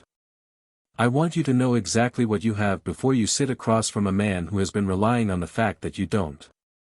Harry set down his toast. He thought about all the things he'd never known to ask about, his family's finances, his family's history, the full scope of what James and Lily Potter had left him. Things Dumbledore had been perfectly positioned to reveal and had chosen not to. "Right," he said. "Gringotts it is." He picked up the quill from the counter and wrote the reply himself. Short. Direct. Tuesday, 3 o'clock, the London apartment. He signed it Harry Potter, and below it, in the handwriting he was already learning to recognize, Lucifer added a single line. "We look forward to a productive conversation." Harry folded it. He looked at it for a second. "He's going to walk in here trying to be the most powerful person in the room," Harry said. "Yes," Lucifer said. "He's going to find that difficult." "Profoundly," Lucifer said. "Which will be educational for everyone present." He picked up his coffee. "Now. The Celestial Theory text I gave you yesterday, page 47. Before Gringotts we have reading to do." Harry went and got the book. Chapter 3, Letters Written in Hellfire. Gringotts was not, in Harry's experience, a place that made people feel comfortable. That was probably intentional. The goblins had built their bank the way you'd build a statement, all cold marble and towering ceilings and the particular atmosphere of an institution that had been processing other people's wealth for centuries and had developed, over that time, a comprehensive opinion of the humans who brought it to them. The tellers behind their counters had the look of beings who found the entire exercise of human financial anxiety faintly tedious and were only tolerating it because the alternative was less interesting. Harry had been here twice. Once with Hagrid, 11 years old and overwhelmed. Once with the Weasleys in second year, a brief and practical visit. Both times he'd moved through the place with his head down, following someone else, not lingering. Now he walked in through the bronze doors on a Monday morning in a jacket that fit him, with Lucifer Morningstar at his side, and the goblins behind the counter looked up. They kept looking. This was not, Harry knew, because of him. Or not entirely. It was because of the being beside him, who crossed the marble floor of Gringotts with the easy, unhurried authority of someone who had absolutely no reason to be impressed by intimidation architecture and wasn't. The goblins' expressions didn't change, goblins were too experienced for that, but there was a quality to their attention that shifted, sharpened, became something other than professional boredom. "Good morning," Lucifer said to the nearest teller, who was a goblin of senior years with the scarred hands of someone who had handled a great many things that didn't want to be handled. "We're here regarding the Potter accounts." "All of them?" The goblin looked at him for a moment with those bright, flat eyes. "Name?" he said, which was clearly less about not knowing and more about establishing the formal record. Morningstar, Lucifer said. Lucifer. And my grandson, Harry Potter, who I believe you will find holds a primary claim on the Potter vaults and several others that have not been accessed. Several others, Harry said quietly, to Lucifer. I mentioned Gringotts has records of everything, Lucifer murmured back. I've had my solicitors review the relevant documentation. You'll see. The goblin looked at Harry. Then back at Lucifer. Then, with the air of someone making a decision he found professionally interesting, he said, follow me. The room they were led to was off the main hall, deeper into the bank, not a vault but an office of sorts, a room lined with ledgers and lit by the particular greenish light that characterized Gringotts' interior spaces. The goblin who sat across the desk from them introduced himself as Ragnarok, which Harry gathered was significant because Lucifer acknowledged the name with a slight inclination of his head and Ragnarok received this with the controlled satisfaction of someone whose status had been correctly identified. The Potter vaults, Ragnarok said, opening a ledger that was far thicker than Harry had expected. Primary Trust Vault, established at birth. Secondary Investment Vault, established by James Potter during his 5th year at Hogwarts, currently, considerably grown. He glanced at Harry with something that might have been reproach. Unaccessed for 13 years. I didn't know about it, Harry said. No, Ragnarok said, flatly, making this neither an accusation nor an absolution but simply a fact that sat in the room with them. There is also the Potter Ancestral Vault, which contains holdings, property deeds, and estate documents for the Potter family line going back 6 generations. This vault requires a blood key to access and has not been opened since the death of Fleamont Potter. James's father, Harry said. I have a grandfather, a human one, had, Ragnarok said. Fleamont Potter died in 1979, along with his wife Euphemia. Both of natural causes, before Voldemort's campaign had reached full force. He said the name without flinching, which Harry noted.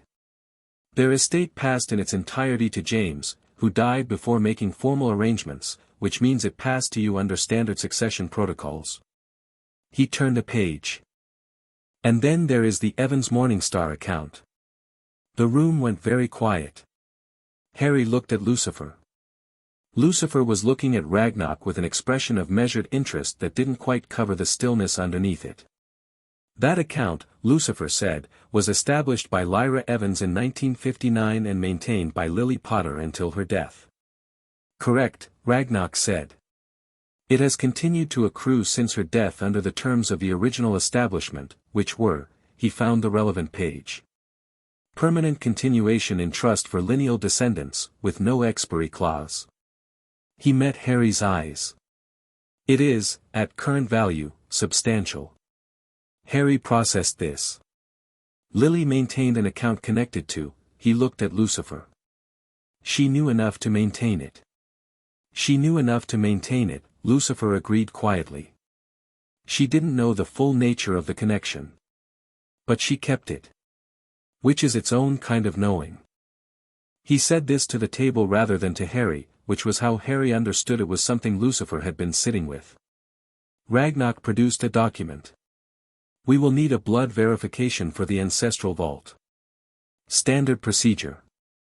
He set a small, flat stone on the desk. Press your palm. Harry did it without hesitating. The stone glowed briefly, not the cool white of standard magical verification but something warmer, something that moved through amber and into a deep, resonant gold before settling. Ragnarok looked at the color for a moment.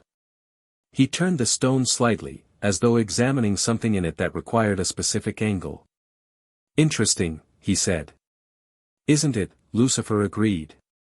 Your accounts are confirmed, Ragnarok said, to Harry. All of them, including the Evans Morningstar Trust. You will find the combined liquid assets. He wrote a number on a piece of parchment and turned it around. Harry looked at it. He looked at it for quite a long time. That's, he said. Yes, Lucifer said. That's a very large number. It is, Ragnarok said, with the tone of a goblin who dealt with very large numbers daily and had opinions about people who were surprised by them.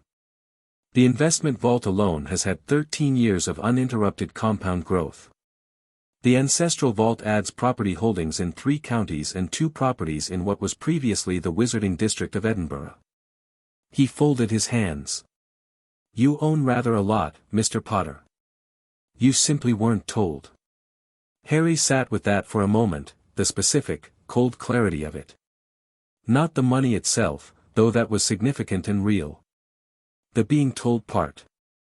The choice that someone had made, year after year, to leave him in ignorance of his own inheritance while he wore Dudley's old clothes and was told the Dursleys were all he had.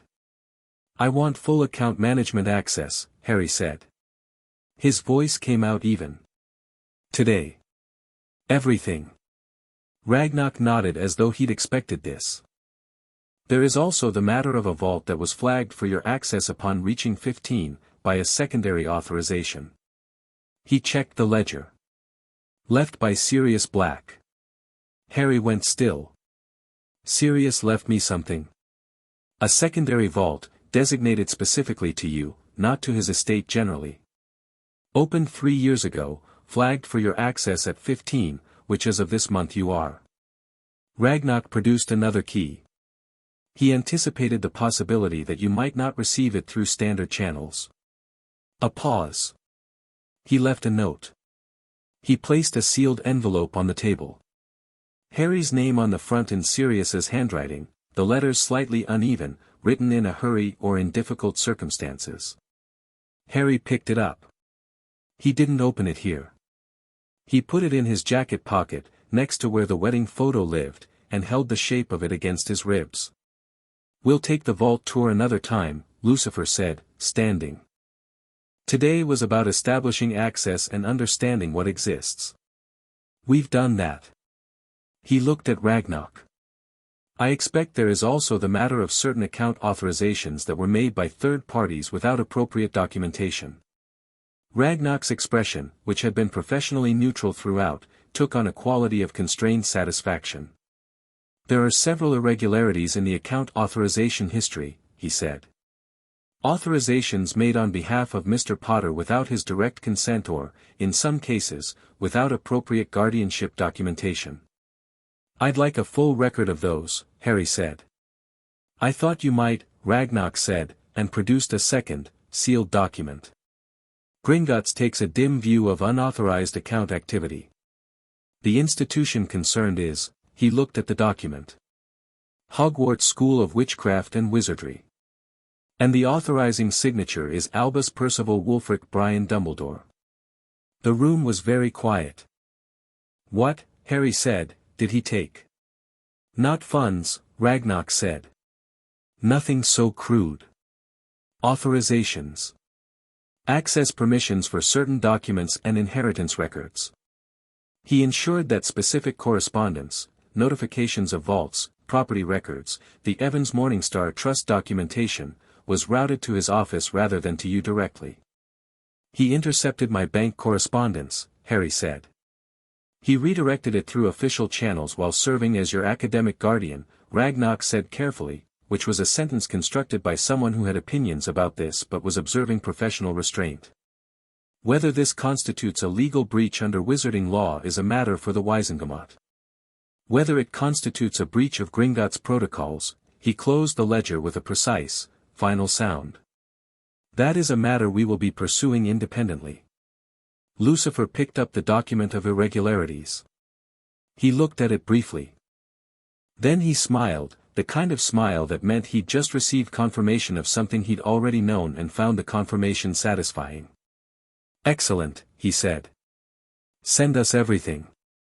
They were on the steps of Gringotts, in the bright Diagon Alley afternoon, when Harry stopped walking. Lucifer stopped beside him without comment.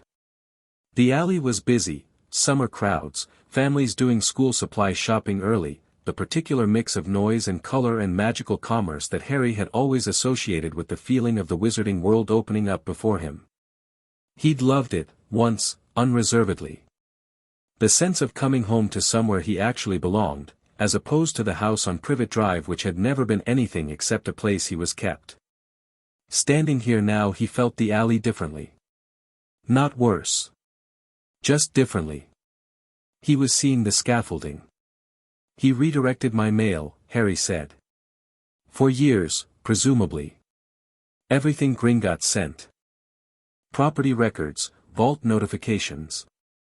He paused. He knew what I owned. He knew who I was. He stood there at the beginning of every year looking at me over those half-moon glasses and he knew, and he sent me back to Privet Drive anyway. Yes, Lucifer said. No softening. No qualification. I want to be angry about that, Harry said. I am angry. But there's something under the anger it's like finding out the ground was never solid. Like the hole, he stopped. Tried again. I trusted him. More than almost anyone. I know. And he used that. Yes, Lucifer said. He did. Deliberately and knowingly and in the genuine belief that it was for the best, which is almost worse than if he'd done it for selfish reasons, because it means he'll defend it. He will sit across from you tomorrow and defend every decision as necessary and regrettable and made in service of something greater than both of you. He paused. And you need to be ready for that to be persuasive. Because he is very good at it and some part of you will want to believe him, not because you're weak but because you loved him and people find it very difficult to hold love and betrayal in the same hand. Harry looked at him. How do I hold them in the same hand? Lucifer was quiet for a moment. Not the considering what to say quiet but a different kind, more personal. You decide, he said finally, that what someone did is real regardless of why they did it. Motivation is not absolution. What happened to you happened. What was taken from you was taken. Those things are true independent of his intentions. He looked out over Diagon Alley. I find that people spend an enormous amount of energy trying to decide whether they're allowed to be hurt by something based on whether the person who caused it was trying to hurt them. They're not. Hurt is not a court case requiring proof of malice. Harry stood with that.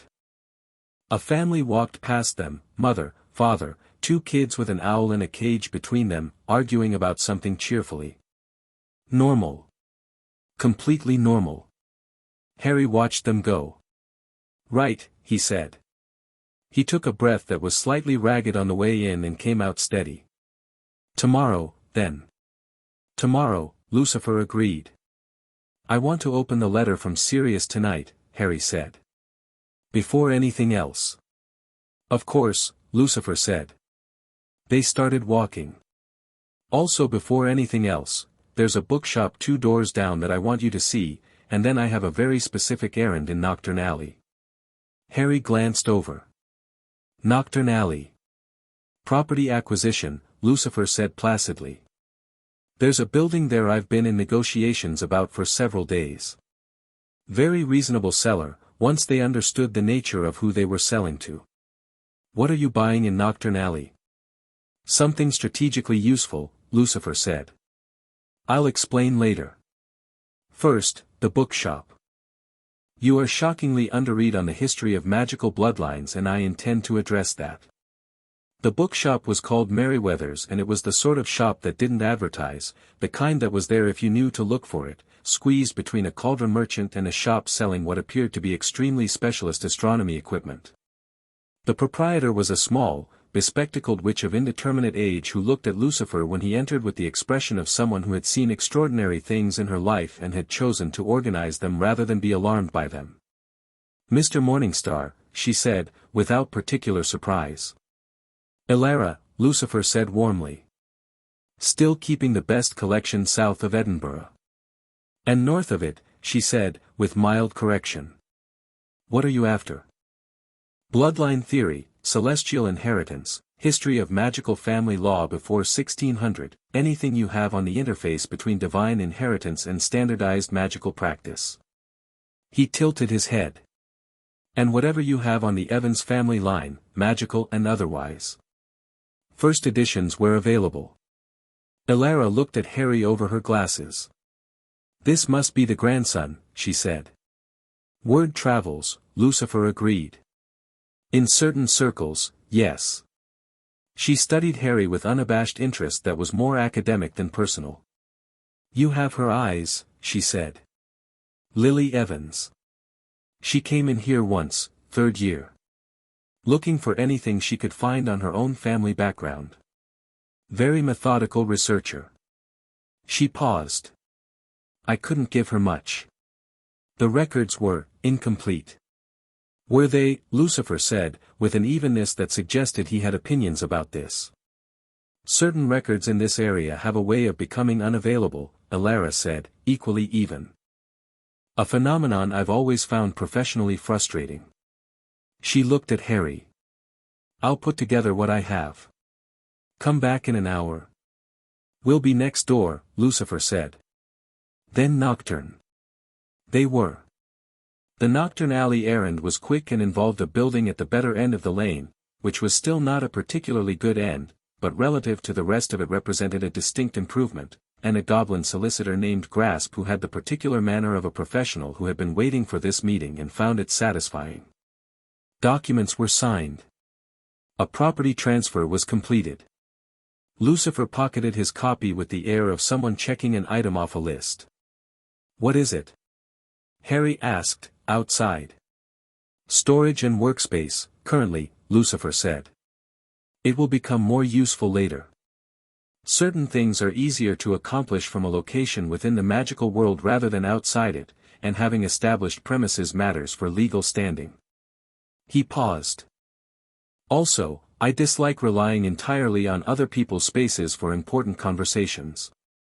Harry looked back at the door. It was an unremarkable building with unremarkable windows and no sign. It doesn't look like much. It won't look unremarkable for long, Lucifer said. I have thoughts about the interior. Of course you do. They collected the books from Elara, who had put together a stack that would have kept Hermione happy for a month, and Harry paid for them with the new account access and felt the specific novelty of spending his own money on something he'd chosen, which was a sensation simple enough to be ridiculous and new enough to be significant.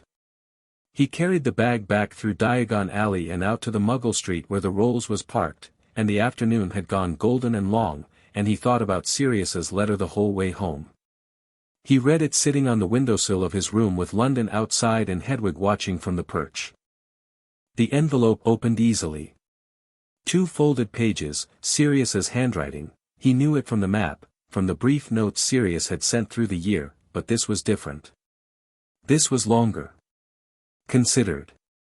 Written, based on the date at the top, in the summer before Harry's 4th year, which meant Sirius had written it from wherever he'd been hiding after escaping Azkaban, and he'd written it knowing he might not be able to deliver it another way.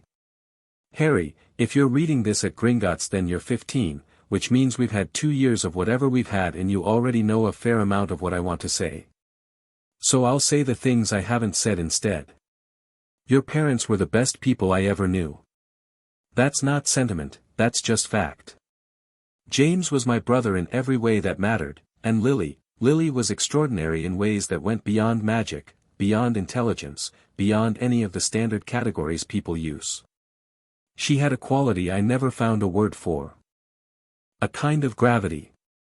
Not in a heavy way. In the way that things orbit things, the way anything real gets pulled towards something genuine. She was genuine in an age when it was inconvenient to be. I'm telling you this because I think you need to hear it from someone who knew them. Not as legend, not as symbols of the war. As people. About the other thing, if you don't know yet what I'm about to reference, you will soon, or someone will make sure you do, because secrets about bloodlines have a way of coming out eventually and yours is more insistent than most. What I know is this, your mother had a gift that sat outside standard magical classification. I don't know the full truth of it. She didn't talk about it directly, but I saw things over the years, moments when what she did wasn't quite explicable by the rules, and I asked her once, carefully, and she looked at me for a long time before she said, Sirius, some things are older than categories. And then she changed the subject and never brought it up again. So I didn't push. I should have, maybe. But she was Lily and she had her reasons. I'll say this, whatever you find out.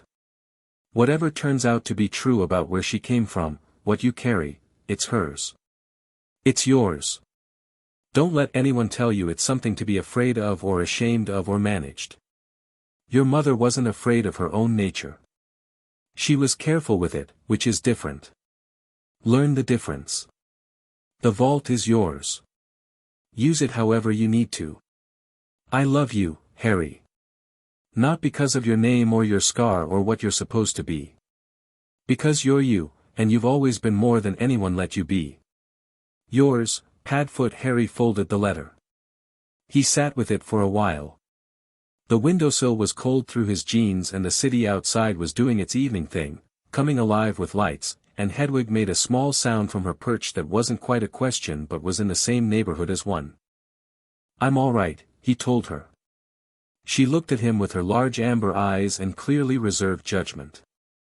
He put the letter with the photo, both of them in the inside pocket of his jacket, and went to find Lucifer. Lucifer was in the study. The lights were low and he had a glass of something dark in his hand, scotch, probably, and he was standing in front of the window rather than sitting, looking out at the city with an expression that was, for once, not performing anything. He turned when Harry came in. Harry held up the letter. He knew, he said. Sirius knew something was different about my mum. He didn't know what, but he knew. Lucifer set his glass down. What did he say? He said she told him some things are older than categories. Harry sat in the chair by the desk. He said she wasn't afraid of her own nature. She was careful with it. Lucifer was quiet for a moment. That sounds exactly like her, he said. Were you watching her? While she was at school, growing up? Intermittently, Lucifer said. From a distance. Which I recognize is not an acceptable answer, and I'm not offering it as one. He picked up his glass again. I had a complicated relationship with the idea of being present in anyone's life. I'd spent a very long time operating alone, on my own terms, by design. The concept of being a parent, even a distant one, even through one generation of remove, sat uncomfortably with who I decided I was. He paused. This is not a justification. I am aware of what she missed because I was not there. I was aware of it before you were born. I managed that awareness very poorly for a very long time. Harry looked at him. Why are you telling me that? Because you deserve honesty about it, Lucifer said. And because if I'm going to be critical of Dumbledore's self-serving calculations about what was best for other people, I should be willing to apply the same standard to my own. He met Harry's eyes directly. I was absent. The reasons were real and the consequences were real, and both of those things can be true at once. Harry nodded slowly. She kept the account, he said. The Evans Morningstar Trust. You said she didn't know the full nature of it, but she kept it. She did. That means she was thinking about a connection. About whoever was on the other side of it. He paused. That means, on some level, she was thinking about you. Lucifer was quiet. Then, yes. I believe she was. It sat between them, this fact, and Harry let it sit without trying to resolve it or move past it. Some things needed to sit. Tomorrow, he said eventually. Dumbledore. Tomorrow, Lucifer agreed. Are you ready? Harry thought about the Gringotts records. The intercepted correspondence. The number on that piece of parchment. The letter from Sirius, the weight of it in his pocket. The 2 days he'd spent in this apartment relearning himself, understanding himself, feeling the shape of what he actually was instead of what he'd been told to be. He's going to come in here trying to make me feel like a child who needs guidance, Harry said. He's going to be kind about it. He's going to be sad about it, even. He's very good at sad and wise. He is, Lucifer agreed. And I'm going to sit across from him, Harry said, and I'm going to know that he intercepted my bank correspondence for years and let me go back to a house that locked me in a room with a cat flap, and I'm going to be completely polite about it." He paused. "While also making absolutely certain he understands that I know everything and that it is never, under any circumstances, happening again." Lucifer raised his glass slightly. "Now," he said, "you're thinking about it correctly. Dumbledore arrived at 3 o'clock precisely on Tuesday. Harry had expected an owl. Or some magical means of communication, a Patronus, a spelled arrival, something that demonstrated capability. What he had not expected was a knock on the apartment door, which meant Dumbledore had found the building and come up through the lobby like anyone else, which was either humility or a demonstration that he didn't need anything theatrical. Given what Harry now knew about Albus Dumbledore, he suspected it was the latter dressed as the former. Harry opened the door himself. Dumbledore stood in the corridor in his robes, pale blue today, with silver stars, the half-moon spectacles, the long white beard, the whole enormously familiar architecture of him. He looked at Harry with the expression Harry had seen 100 times, warm, searching, holding a complex sorrow that always made you feel both seen and slightly guilty for whatever he was sad about. "Harry," he said. "You look well." "I am," Harry said. "Come in." He stepped back. Dumbledore entered, and his eyes moved around the flat with a quick, precise assessment that he almost hid under the general air of benevolent interest. Harry watched him catalogue the bookshelves, the quality of the space, the absence of anything that looked like a temporary arrangement. He watched him note the study door standing open, the books visible on the desk. He watched him understand that this was not a crisis or a kidnapping but an established situation, and watched him adjust his approach accordingly. Lucifer was in the sitting room, standing by the window with a cup of coffee, in a white shirt today with the jacket off, which managed to look more deliberate than most people's formal wear. He turned when Dumbledore entered and smiled the smile that was warm and meant nothing good. "Professor Dumbledore," he said. "Welcome. Tea." Dumbledore looked at Lucifer for a long moment. This was the moment Harry had been curious about, the moment two extraordinary beings actually looked at each other for the first time. Dumbledore's expression didn't change, not outwardly. But his hands, the good one and the blackened, dead one from the ring, moved slightly, the fingers on the good hand adjusting their grip on his wand in a way that was not aggressive but was very definitely aware. "Thank you," Dumbledore said. "Tea would be lovely." They sat. Harry took the chair that put him at right angles to both of them, which meant he could watch both faces equally. He'd chosen it deliberately. Lucifer settled on the sofa with his coffee and looked at Dumbledore with that same direct, pleasant attention that Harry had seen him apply to Vernon and to the Aurors, the attention that gave nothing away while seeing everything. "I'll say first," Dumbledore began, his voice carrying its full measure of gravity and warmth, "that I am very glad Harry is safe and well. My concern, when I received your letter, was for his welfare above all other considerations." "How considerate," Lucifer said pleasantly. "I must confess," Dumbledore continued, some surprise at the circumstances. "A family claim of this nature, of this particular nature," he glanced at Harry. "Harry, did you have any prior knowledge of this connection?" "None," Harry said. "You made sure of that, didn't you?" "A beat." Dumbledore's expression shifted almost imperceptibly, the sadness deepening, redistributing itself. "Harry, I'm not asking angrily," Harry said, keeping his voice level. "I'm asking because I'd like to know whether you're going to tell the truth about it, now that there's no benefit to telling anything else." Dumbledore was quiet for a moment.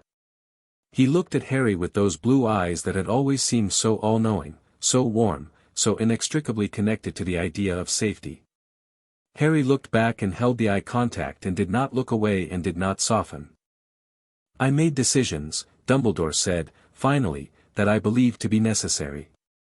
In a time of war, with an enemy whose nature and capabilities I understood better than almost anyone, I made choices that were designed to give us, to give you, the best possible chance at survival."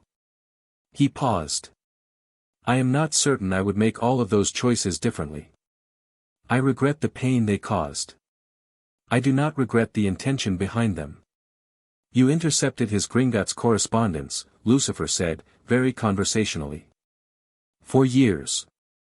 You used your position as his academic guardian to redirect formal financial and legal notifications that were rightfully his to your own office.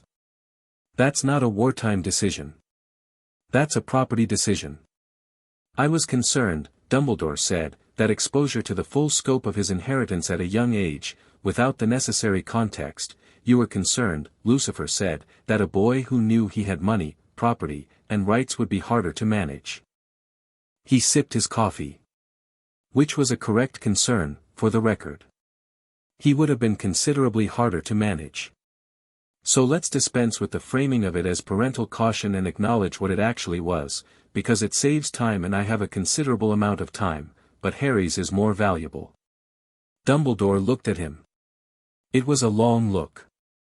The kind that was measuring and thinking and, underneath both of those, genuinely uncertain about something, which Harry suspected was not a state Albus Dumbledore occupied often. What is it you want? Dumbledore asked, and the question was directed at Lucifer but the weight of it was about Harry. What I want, Harry said, before Lucifer could answer, is to go back to Hogwarts in September knowing exactly what I am. With access to everything I have access to.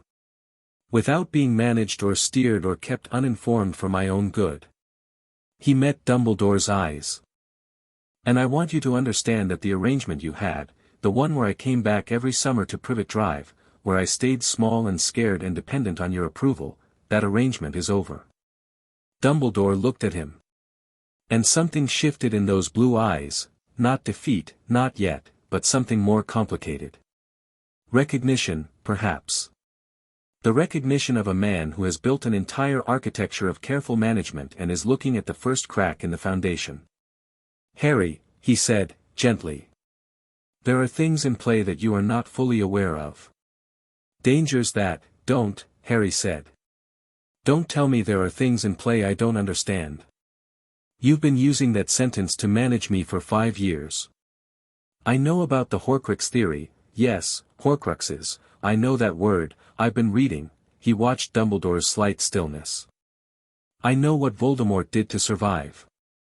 I know you've been investigating it. I know you had a plan for me at the center of it that you were never going to tell me about. He paused. I'm telling you now that any plan that involves me needs to involve me. Fully. With information. Or it doesn't involve me at all, and you can deal with Voldemort without a weapon because I'm not one. The silence in the room was the particular silence of things that cannot be unsaid, hanging in the air like smoke after a fire. Dumbledore looked, for just a moment, old. Not in the way he always appeared old, the distinguished, the patriarchal, but in a way that was tired. Tired in a way that had weight. You know about the prophecy, he said. I know a prophecy exists, Harry said. I don't know the full content. You've been keeping that from me too. He looked at Dumbledore steadily. Tell me. Another long silence. Lucifer said nothing. Harry was grateful for that, for the understanding that this moment was his, not to be rescued or managed, but his. Dumbledore recited the prophecy. All of it. His voice was quiet and even and he watched Harry's face while he said it, and Harry listened to every word and held it and did not react in the ways Dumbledore was watching for, not fear, not despair, not the overwhelmed stumbling that would have required guidance and support and a gentle hand steering him back into the shape that was needed. Neither can live while the other survives. Harry sat with it for a moment after Dumbledore finished. Okay, he said. Dumbledore blinked. Harry, I've been living with the knowledge that Voldemort wants me dead since I was 11, Harry said. This tells me the feeling is mutual and specific. That's not news. That's clarification. He looked at Dumbledore with something that was almost, but not quite, pity. Did you think it would break me? Dumbledore was quiet. You needed me breakable, Harry said, not unkindly.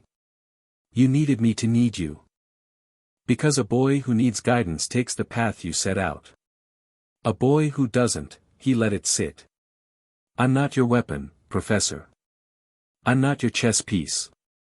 I'll fight Voldemort, not because a prophecy says so but because he murdered my parents and he's going to keep killing people if someone doesn't stop him, and I am in a position to stop him. That's my reason. Not yours. Dumbledore looked at him for a long time. Then he looked at Lucifer. You've raised an extraordinary person, he said, and there was no performance in it. I've known him for 3 days, Lucifer said. He did most of this himself. I simply removed the ceiling. Dumbledore rose slowly. He looked around the flat one more time, taking in what it represented.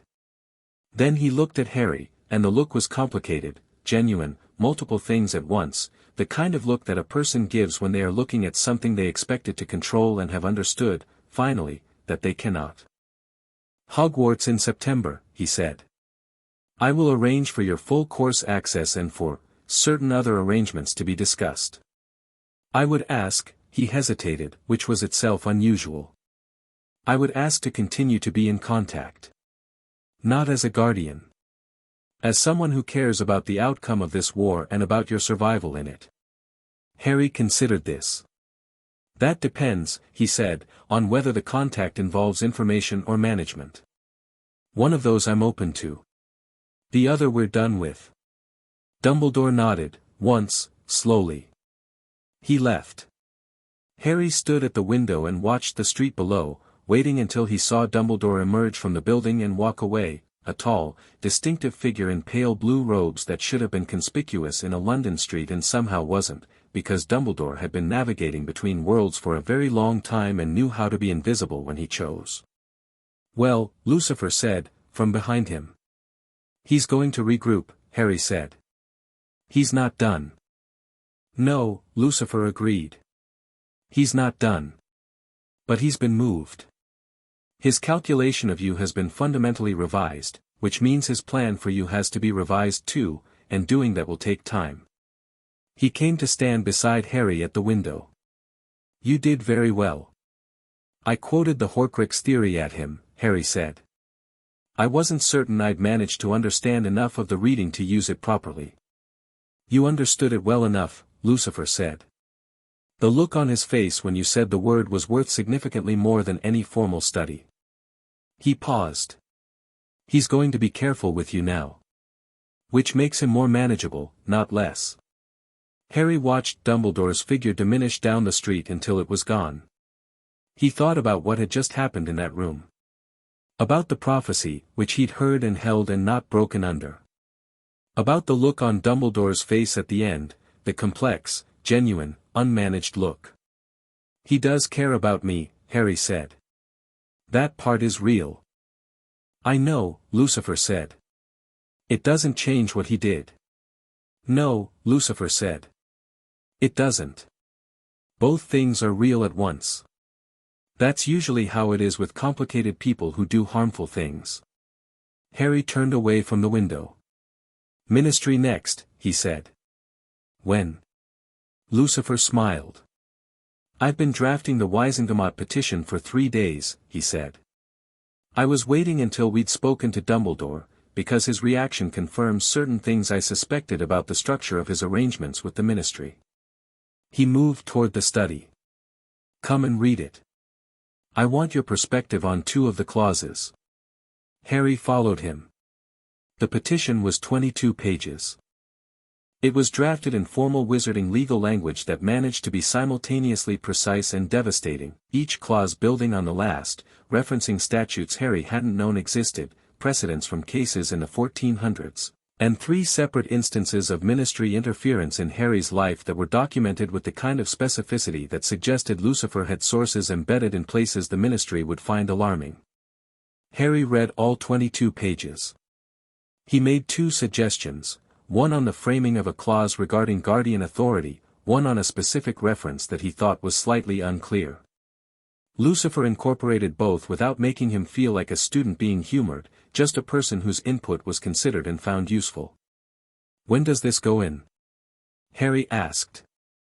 I've requested a hearing date, Lucifer said. Given the nature of the claim and the standing of the claimant, they are required to schedule it within 30 days. He looked at Harry. We're going to walk into that courtroom and we are going to be completely, devastatingly reasonable. Every fact we present will be documented. Every precedent will be cited.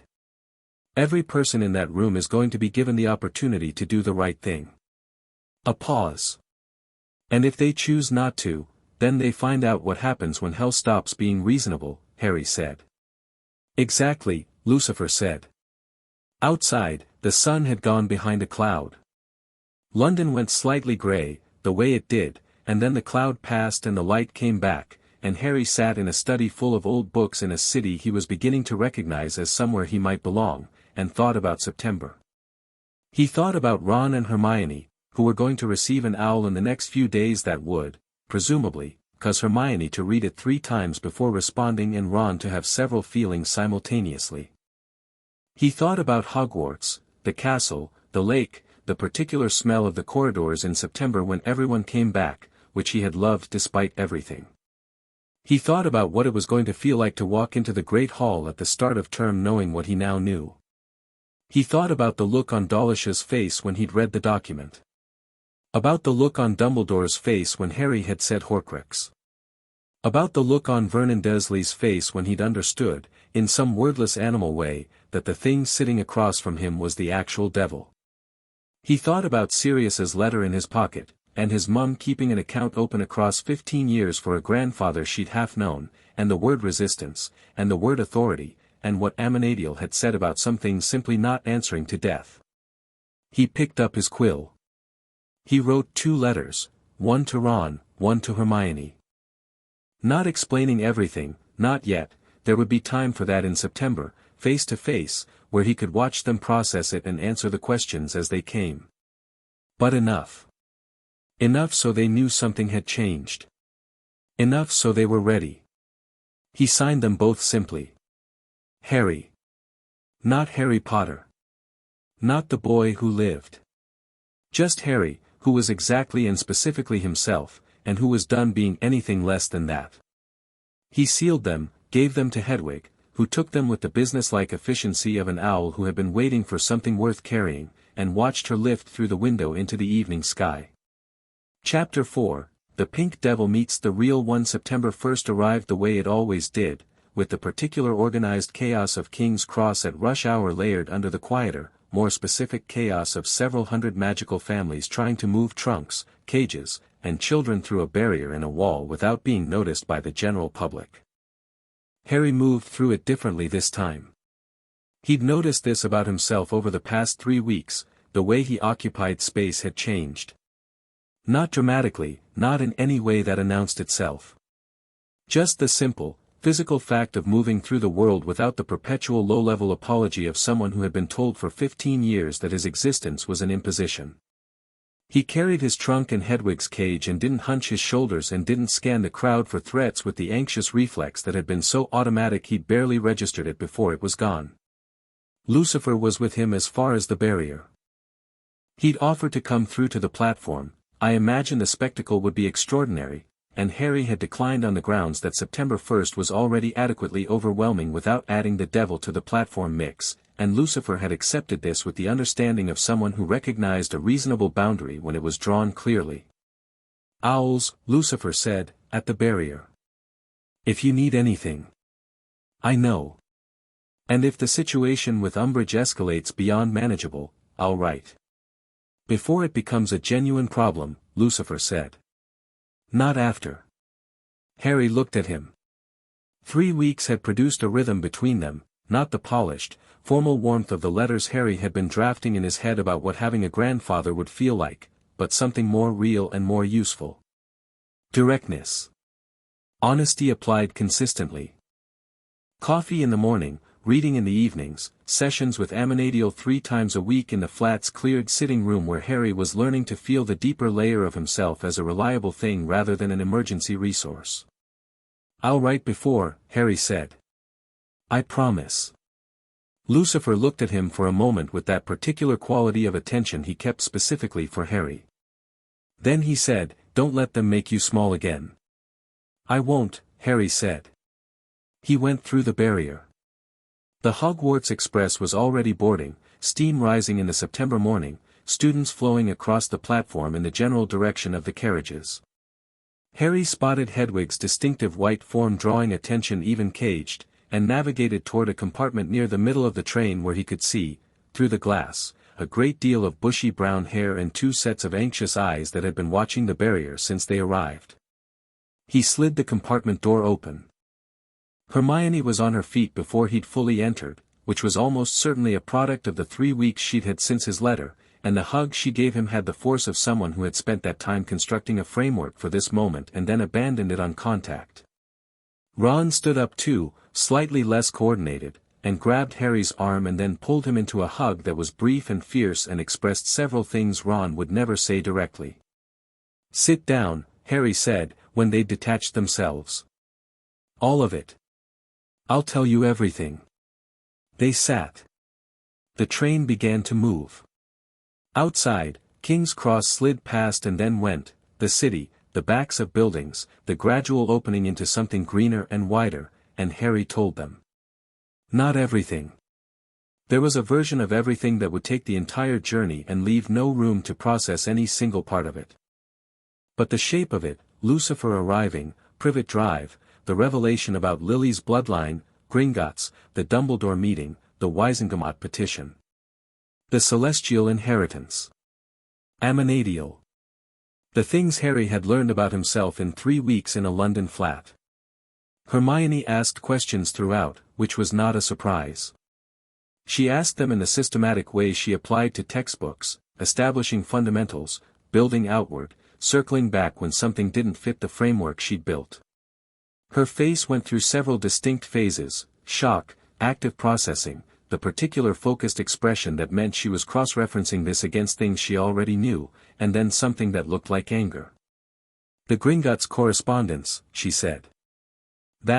Harry, that's not just ethically wrong, there are specific statutes in wizarding inheritance law that govern the handling of minors' financial records. The Heirship Protections Act of 1867 specifically, I know, Harry said. Lucifer's solicitors found it too. It's in the petition. The petition, Hermione said, as though tasting the word. 22 pages, Harry said. Want to read it? She had the petition out of his bag and open before he'd finished the sentence. Ron had been quiet throughout most of this, which was its own kind of communication. He was watching Harry with the particular focused attention he gave to things he was thinking hard about, which was easy to miss if you didn't know what it looked like because Ron's thinking face was generally indistinguishable from his usual face unless you'd seen it enough times. "So," Ron said, when Harry finished. "Your grandfather is the actual devil." "Yes. Like. The devil. Capital D. Yes. And he showed up at the Dursleys in a Rolls-Royce." "Yes." Ron was quiet for a moment. "Wicked," he said, with feeling. Hermione looked up from the petition. "Ronald." "What?" "It is. Sorry, Harry, I know it's a lot of, I know it's complicated, but also, the devil showed up at the Dursleys." He shook his head slightly. "I've wanted to do something about the Dursleys for years. I'm just saying." Harry laughed, which felt easy and real in a way that laughing had started to feel again over the past few weeks. "Yeah," he said. Vernon's face was something. "I need to read everything about celestial bloodlines," Hermione said, still on the petition. "Harry, does Lucifer have a recommended reading list?" "I'll ask," Harry said. "He's got very specific opinions about what's worth reading and what's not, fair warning." "Good, I trust specific opinions more than general ones." She turned a page. "This clause here, the one invoking the 1342 precedent, this is remarkable. Where did he find this solicitor?" "He said some of his lawyers were older than the ministry." Hermione looked up. "He means that literally, doesn't he?" "Probably yes."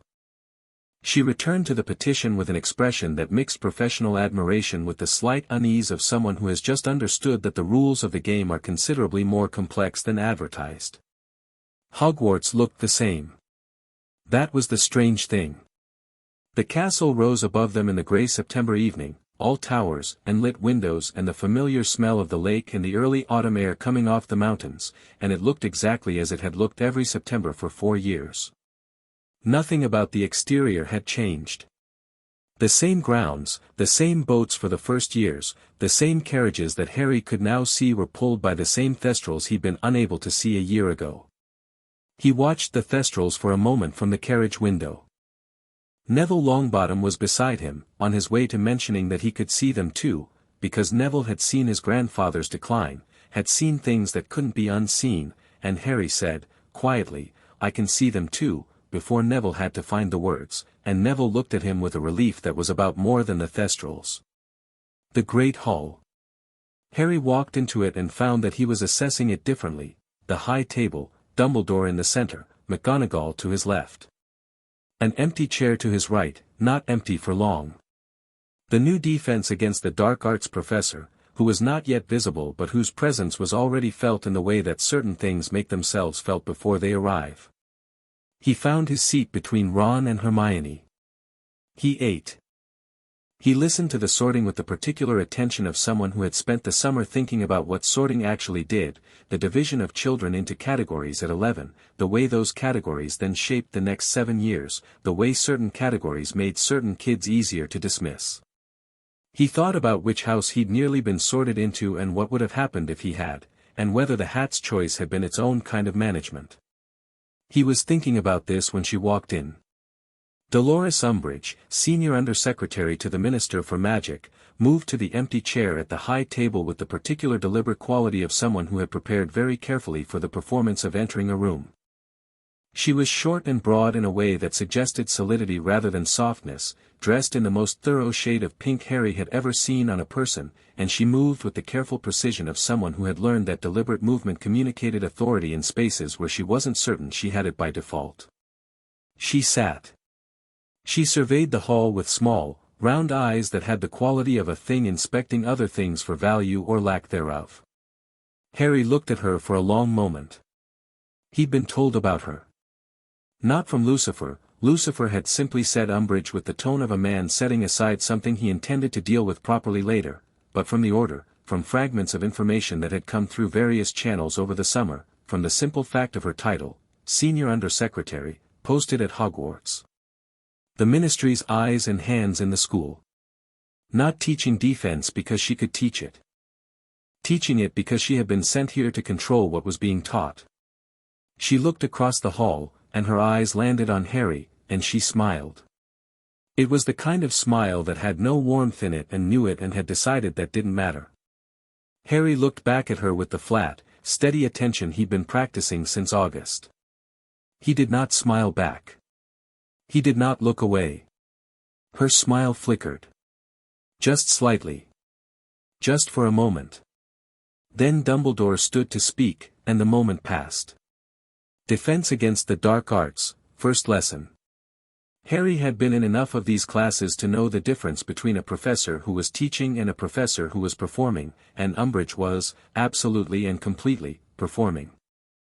The classroom was redecorated in a way that suggested a personality in the grip of a specific aesthetic choice, the plates with their kittens, the particular shade of pink on the curtains, the whole ensemble of a space that had been made to look benign and had accidentally made itself sinister.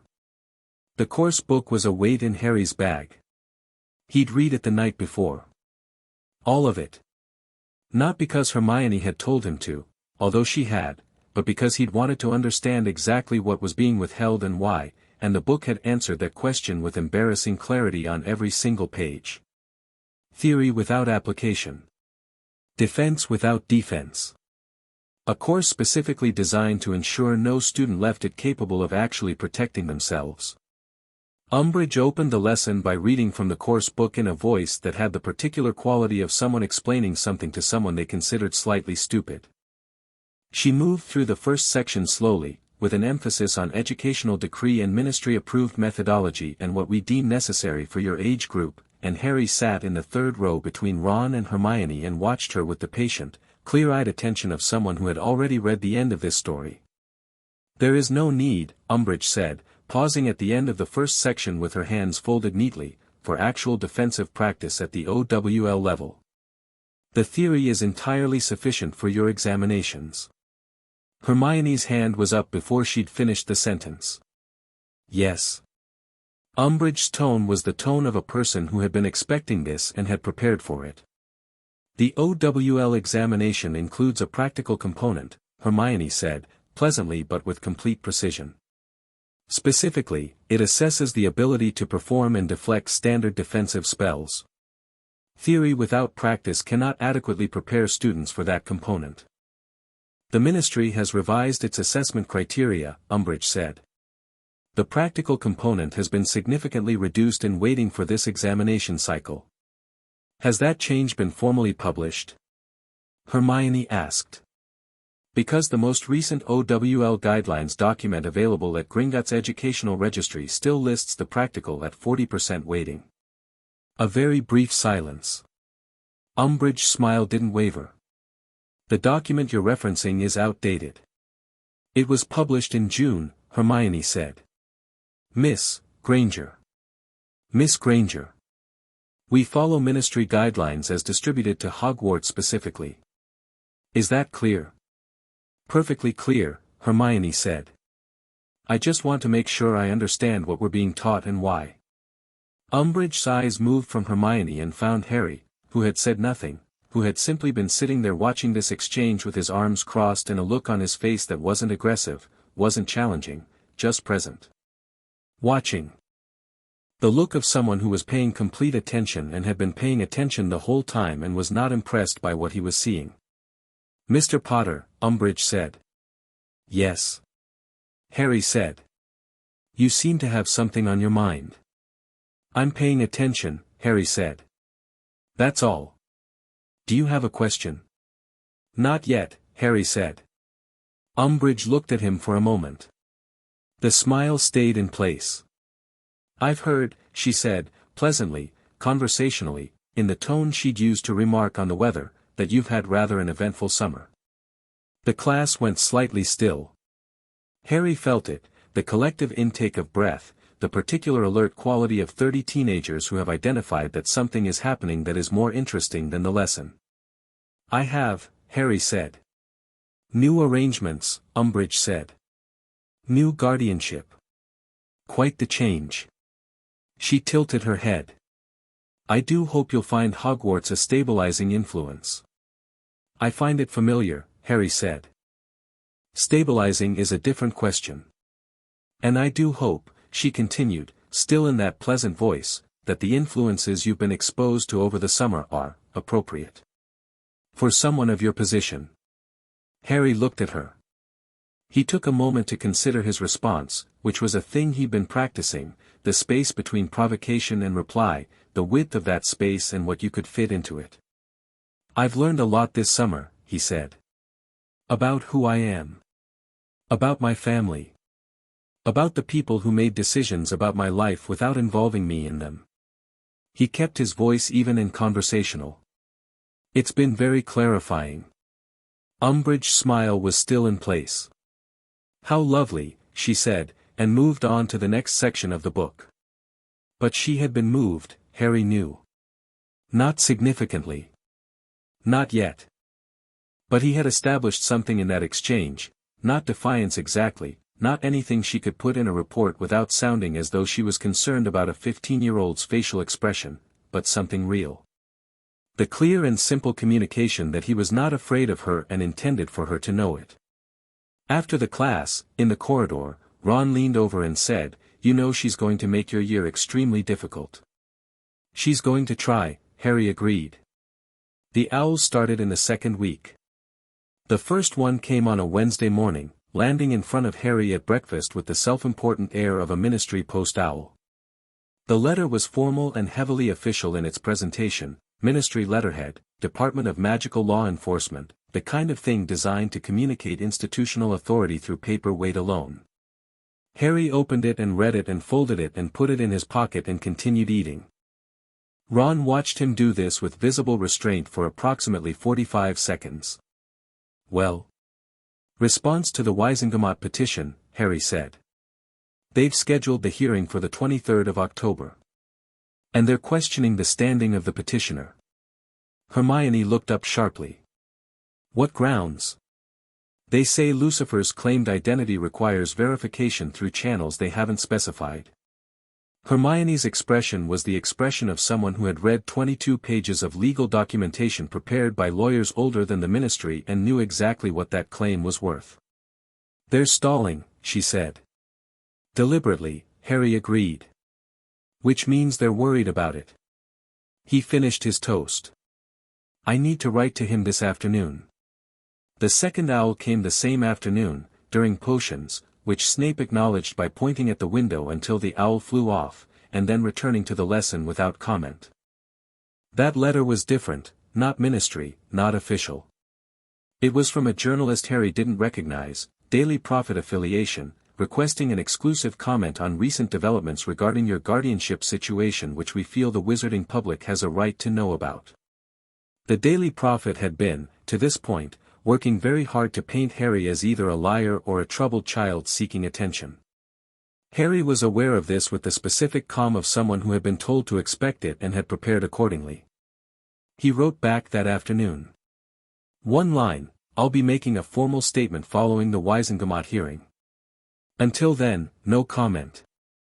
The third owl, on Thursday, came directly to the classroom in Transfiguration, which was either urgent or theatrical or both, and it came from Lucifer. McGonagall watched the owl arrive with the compressed expression of someone who had decided to tolerate this and would be discussing it with someone later. Harry opened the letter. The ministry has formally contested the legal standing of the claim on the grounds that celestial entities are not recognized as persons under the Wand Authority Act of 1692. This is, as you can imagine, an interesting position for them to take, and one I intend to enjoy dismantling. More relevant to you immediately, Umbridge has submitted a report to the ministry stating that you are spreading destabilizing information among the student body. I've been notified of this through our solicitors, who flagged it because it references the Wisengamot petition directly.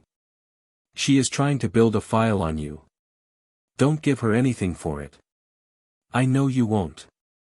But I wanted you to know she was trying. Also, Aminadiel says your technique with the deeper layer has been inconsistent in the sessions you've been doing alone. More grounding work before the intensive practice. He'll send notes. Harry folded it. Across the room, Hermione was watching him with the expression of someone who wanted to read the letter and was exercising restraint.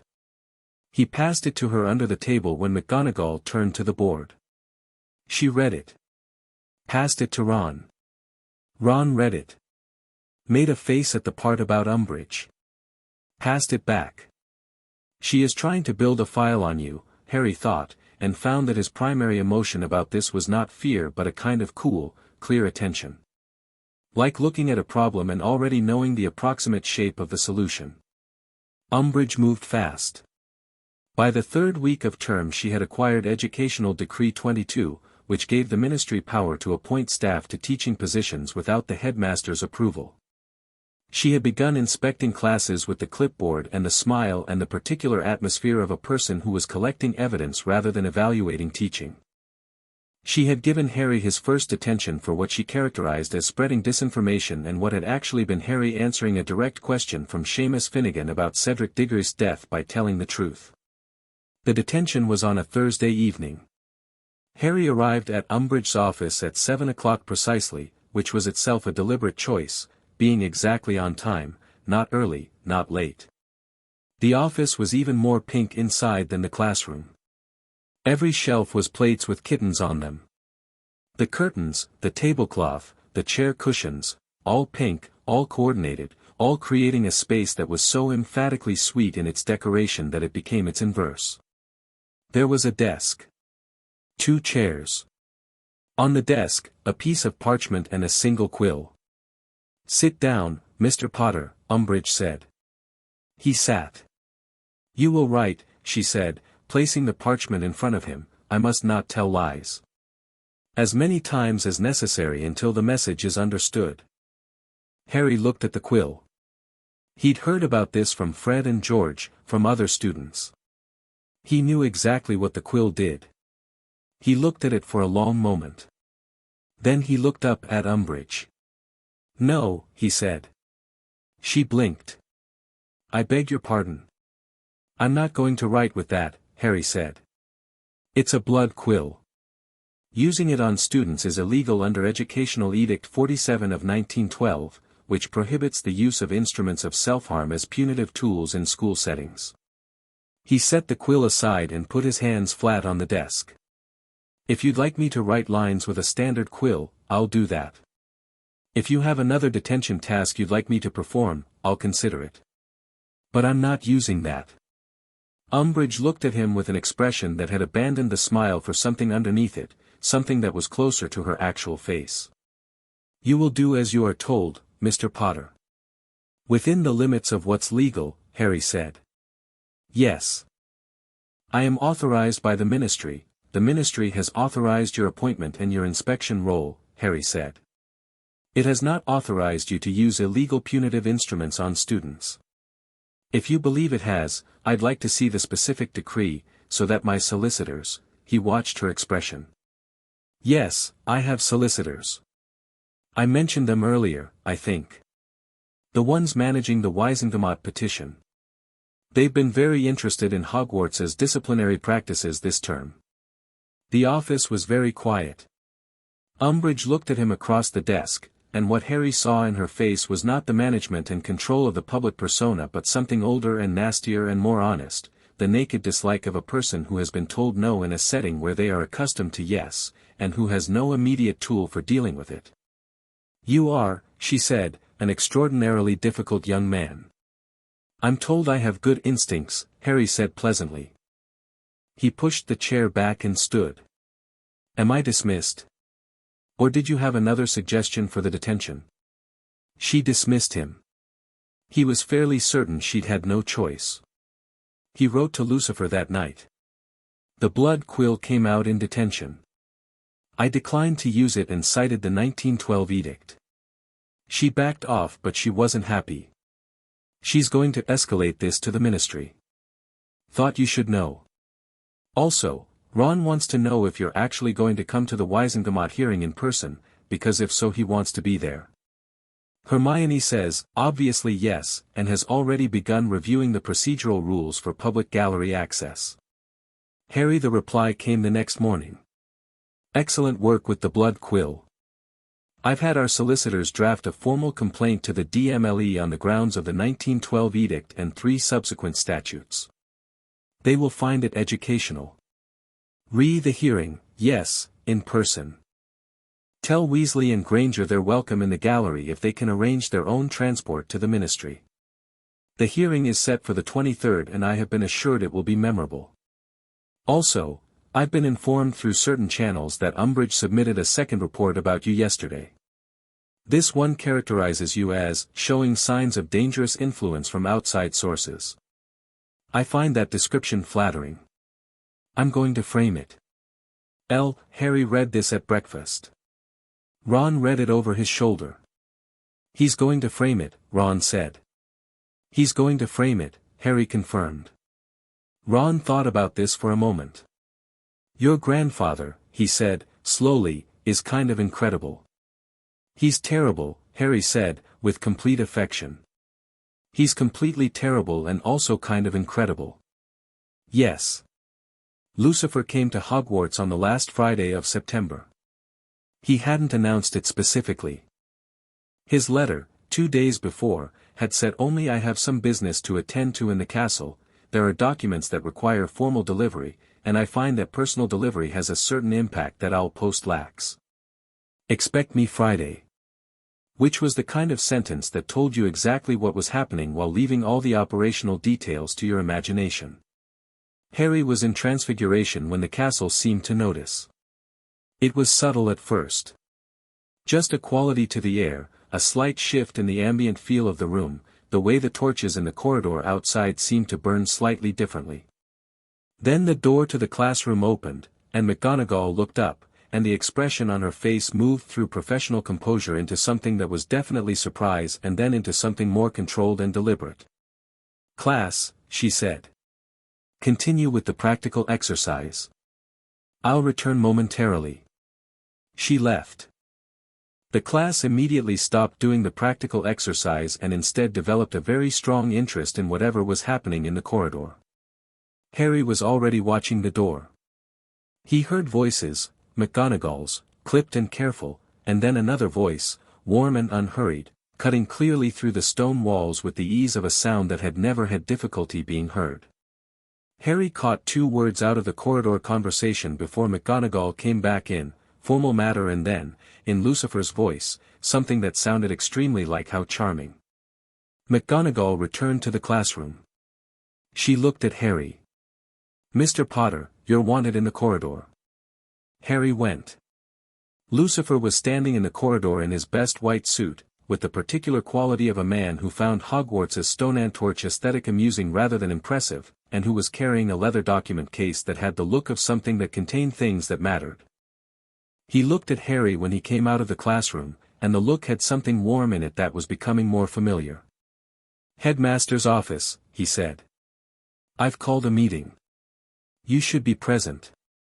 "You called a meeting," Harry said, starting to walk. "In Dumbledore's office. I sent a formal request through legal channels 2 days ago for a meeting with the headmaster and the defense against the dark arts professor regarding matters pertaining to the Wizengamot petition and subsequent ministry correspondence." He walked beside Harry at that easy, long-legged pace. Dumbledore confirmed. "Umbridge was included because she has made herself directly relevant to this matter through her reports." "She's going to love that," Harry said. "I imagine she's going to love it very much the way a particular kind of person loves finding out they've been outmaneuvered," Lucifer said. "Which is not at all Dumbledore's office."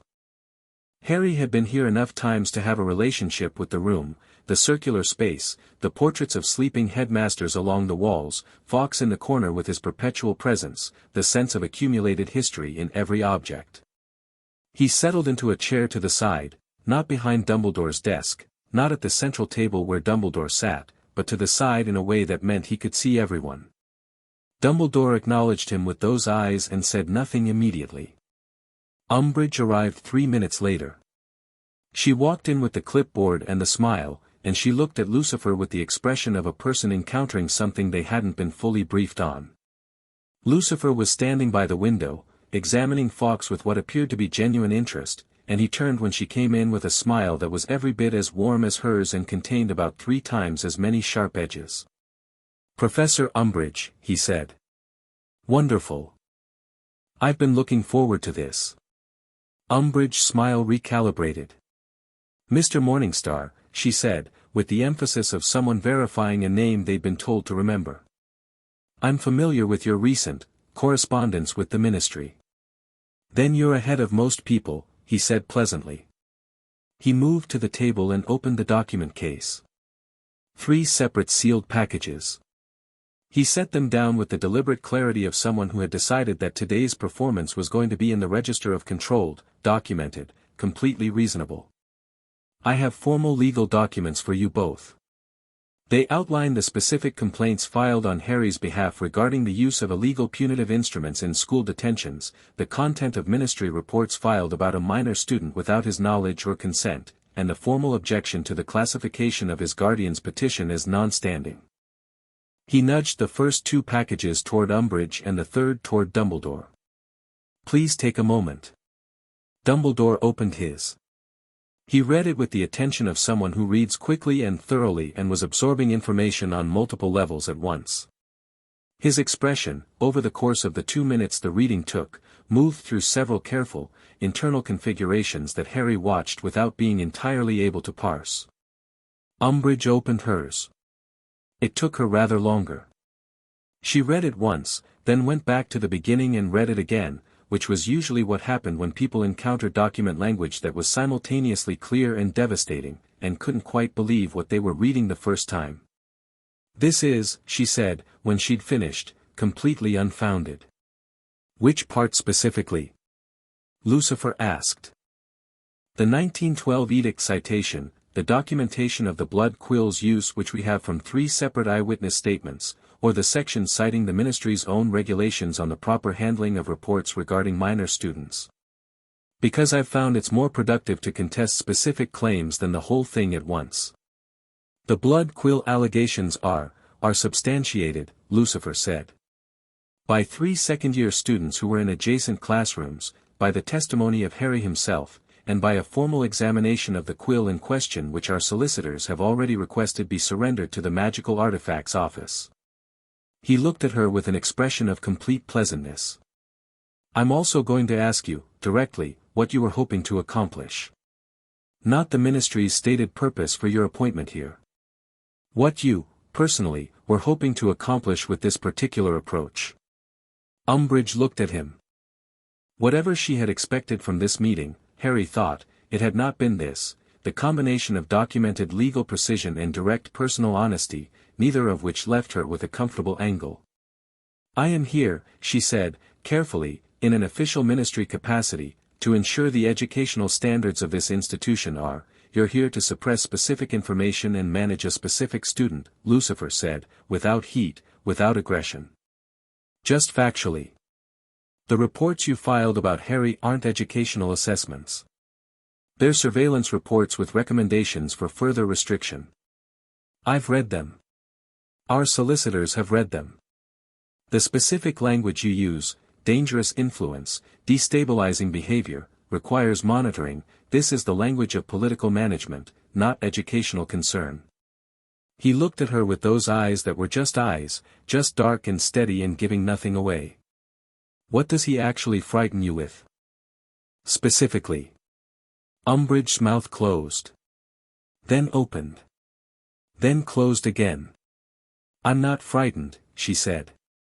You wrote 4 reports in 3 weeks about a 15-year-old boy who said nothing in class but the truth, Lucifer said. That's not institutional caution. That's personal anxiety. He settled back slightly. You're afraid that if people believe him, things become true that you need to be not true. Voldemort's return, specifically. Because you work for a ministry that has staked its credibility on that being a lie. And Harry walking around being believed is a direct threat to that credibility. He paused. That's right, isn't it? The office was very quiet. Umbridge was doing something with her face that was, Harry thought, an attempt to maintain the smile in circumstances that were making it very difficult. It was not fully succeeding.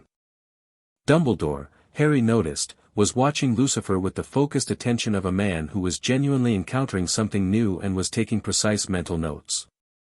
I want to be clear, Lucifer said, into the silence, about what happens next. The legal complaints have been filed. They will proceed regardless of any decisions made in this room. The Wisingamot hearing is scheduled. It will proceed regardless. He looked at Umbridge. But I want to offer you the opportunity to consider your position carefully before we get there.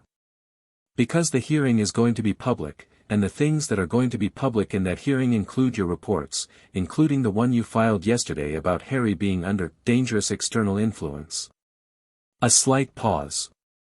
I do find that phrase charming, by the way. I'm going to use it as a gift tagline. You cannot threaten a ministry official, Umbridge said, and her voice had lost some of its practiced pleasantness. I'm not threatening you, Lucifer said. I'm informing you. There is a difference. A threat is conditional. This is just the future. He stood and straightened his jacket. Dumbledore, the third package includes a formal request for Harry's access to advanced curriculum materials outside the standard OWL syllabus. I would appreciate your consideration of it. He looked at Harry. Ready? Yes, Harry said. They left together.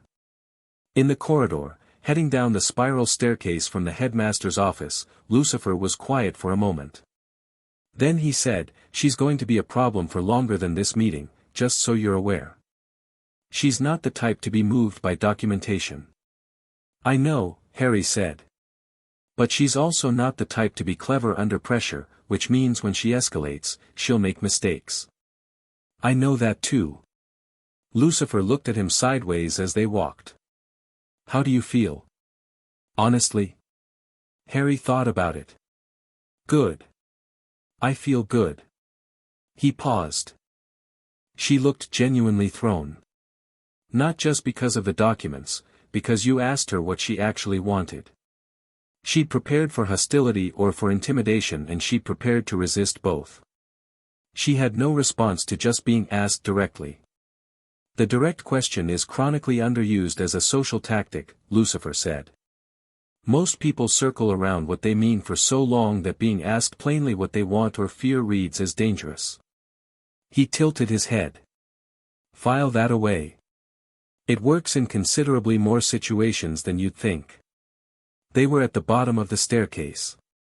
The castle moved around them, students in the corridors, the distant sound of a lesson, Peeves somewhere above them making the particular noise he made when he was winding up for something. Go to your next class, Lucifer said. The documents have been delivered, the formal record has been established. I have a meeting in London this afternoon, but I'll be back before the hearing. You're leaving right now? I have a business to run, Lucifer said, with the mild defensiveness of a man who is committed to projecting nonchalance and is slightly annoyed that it keeps getting complicated by caring about things. I'm also having lunch with Aminadiel, who has opinions about your grounding work that he wants to communicate in person because he finds the OWL Post medium insufficiently expressive for technical feedback. He's not wrong about that, Harry said. He's rarely wrong about anything, Lucifer said, with the tone of someone who found this mildly irritating. It's one of his less endearing qualities. He moved toward the castle's main entrance. Then he turned back once, and his expression had the quality it only had when there was no performance required. You did well today, Harry. In that room. You were exactly what you needed to be. I didn't say anything, Harry said. You did all of it. You were present, Lucifer said. Completely, without apology, without making yourself smaller. In a room with Dumbledore and Umbridge together. He held his gaze. That was not nothing.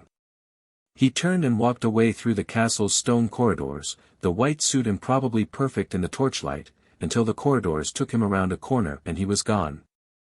Harry stood in the hallway for a moment. Then he turned and went to his next class. He was 3 minutes late. McGonagall's expression when he came in suggested she was going to ask him about it. Mr. Potter, she said. I know, he said, sitting down. Sorry. She looked at him for a moment with an expression he hadn't quite seen on her before, something measured and complicated and not entirely about the lateness. 5 points from Gryffindor, she said, and turned back to the board. After class, as Harry was leaving, she said quietly, without looking up from her desk, the meeting in the headmaster's office this afternoon. Yes, Harry said. I've been teaching for a very long time, McGonagall said. I have seen many things in this castle. She was still not looking at him. I want you to know that there are members of staff who are paying attention to what is happening this year. And who would like it to be known that the attention is sympathetic. Harry stood in the doorway for a moment. Thank you, Professor, he said. She made a sound that was not quite acknowledgement but was not disagreement, and he went. The Umbridge escalation came on Monday. Educational Decree 24 was posted on the notice boards in the corridors. The formation of student organizations, groups, clubs, and teams was banned except those with specific educational decrees and ministry approval. Any unauthorized group of 2 or more students meeting without approval was punishable by immediate expulsion. Harry read it 3 times. Then he went and found Hermione. Hermione was already reading it, standing in front of the notice board in the entrance hall with the expression she wore when she was angry about something and processing the anger into strategic thinking. She turned when Harry arrived. She's trying to isolate you, Hermione said, quietly. If students can't meet informally, you can't build alliances. You can't teach anyone anything. She can control the information students have access to by controlling who they talk to and in what setting. I know, Harry said. We need to teach people to actually defend themselves, Hermione said, and it was not a new thought, they'd been moving toward it since they'd read the course book, but there was a particular quality to how she said it now. A decision made. Properly. Not theory. If she won't teach it, we do it ourselves, Harry said. She'll find out, Ron said, from behind them. He'd arrived at the notice board while they were talking. She'll try to expel everyone involved. She'll try, Harry agreed. He was looking at the notice. He was thinking about what Lucifer had said about Umbridge making mistakes under pressure, about the direct question, about the document case on Dumbledore's table and the look on Umbridge's face when she'd been asked plainly what she wanted. She was afraid. That was the thing. Behind the clipboard and the smile and the pink and the decrees, she was afraid. And afraid people always overextended. The Hog's Head, Harry said. Hogsmeade. Next weekend. Anyone who wants to actually learn defense. Ron and Hermione exchanged a look. She's going to hear about it, Ron said. Good, Harry said. Let her. He turned away from the notice board. Down the corridor, a group of second years were reading the decree and looking anxious. Harry watched them for a moment, their pinched, uncertain faces, the way one of them kept glancing at the door as though expecting something bad to come through it. He recognized the posture, the particular quality of it, the way your shoulders went when the world around you had become unpredictable in ways you didn't know how to manage. He'd worn that posture for 15 years. He was done watching other people wear it. Come on, he said to Ron and Hermione. We have planning to do. Chapter 5, The Ministry Bows. The 23rd of October arrived with rain. Not the gentle, atmospheric rain of English autumn that made everything look like a painting, but the serious, committed kind that came sideways and found gaps in collars and turned every umbrella into a liability. The kind of rain that London did when it wanted to make a point. Harry stood on the steps of the Ministry of Magic's Muggle entrance, the phone box, functional and absurd, on a street that was doing its best to look ordinary, and watched the water run off the phone box in sheets while beside him Lucifer looked at the weather with the mild, detached amusement of a man who had decided not to be affected by it and was succeeding. The white suit was bone dry. Harry had noticed, over the past weeks, that weather didn't really happen to Lucifer in the conventional sense. Rain avoided him the way crowds parted for him, not through any visible application of power but through some quality of presence that made the universe adjust its behavior accordingly. Harry was not dry. Harry had an umbrella that was doing its inadequate best. Ready? Lucifer said. Yes, Harry said, and meant it. Ron and Hermione were already inside, having gone ahead with Tonks, who had appeared at Hogwarts the previous evening with the official notification that the Wisengamot had confirmed the hearing for 9 a.m. and that Harry should bring his guardian and any relevant supporting documentation. Tonks had delivered this with the specific energy of someone who was professionally neutral about the whole situation and personally absolutely fascinated by it, her hair cycling through 3 colors while she talked. Harry stepped into the phone box. It descended. The entrance hall of the ministry opened around them, the fountain, the fireplaces disgorging ministry workers in their robes, the particular atmosphere of a space where institutional authority was constantly performing itself. The ceiling, the gold symbols, the statue that had been there through Harry's previous visits and was still there, looking exactly as he remembered it. The atrium was busier than a normal Wednesday morning. Harry noticed this immediately, the clustering of ministry workers who weren't moving toward their departments but were standing at slight distances, watching. Not a crowd, nothing overt. But people who had arrived at work slightly early or had found reasons to be in the atrium when they would normally not be. Watching the phone box. Watching the entrance. Watching, Harry understood, because word had traveled. He stepped out of the phone box beside Lucifer, and the atrium went fractionally quieter in the way a room does when something has entered it that changes the room's quality. Lucifer walked across the marble floor with that easy, particular stride, and the people who'd been clustering redistributed themselves slightly, not fleeing, just adjusting their positions, the way iron filings orient when a magnet is introduced to a system. A ministry official met them at the far end of the atrium. Young, mid-20s, with the carefully arranged expression of someone who had been given a job they were uncertain how to perform. Mr. Potter. Mr. Morningstar. If you'll follow me. Of course, Lucifer said warmly. They were led through corridors Harry didn't know, deeper into the ministry's geography, levels and sublevels and the particular bureaucratic architecture of a place that had grown organically for centuries and had the organizational structure to show for it.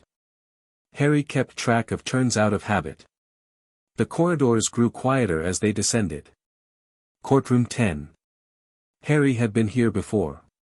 He remembered it from the pensieve, from Dumbledore's memory, the stone walls, the tiered seats of the Wisingamat arranged in a horseshoe, the single chair in the center with chains at its arms.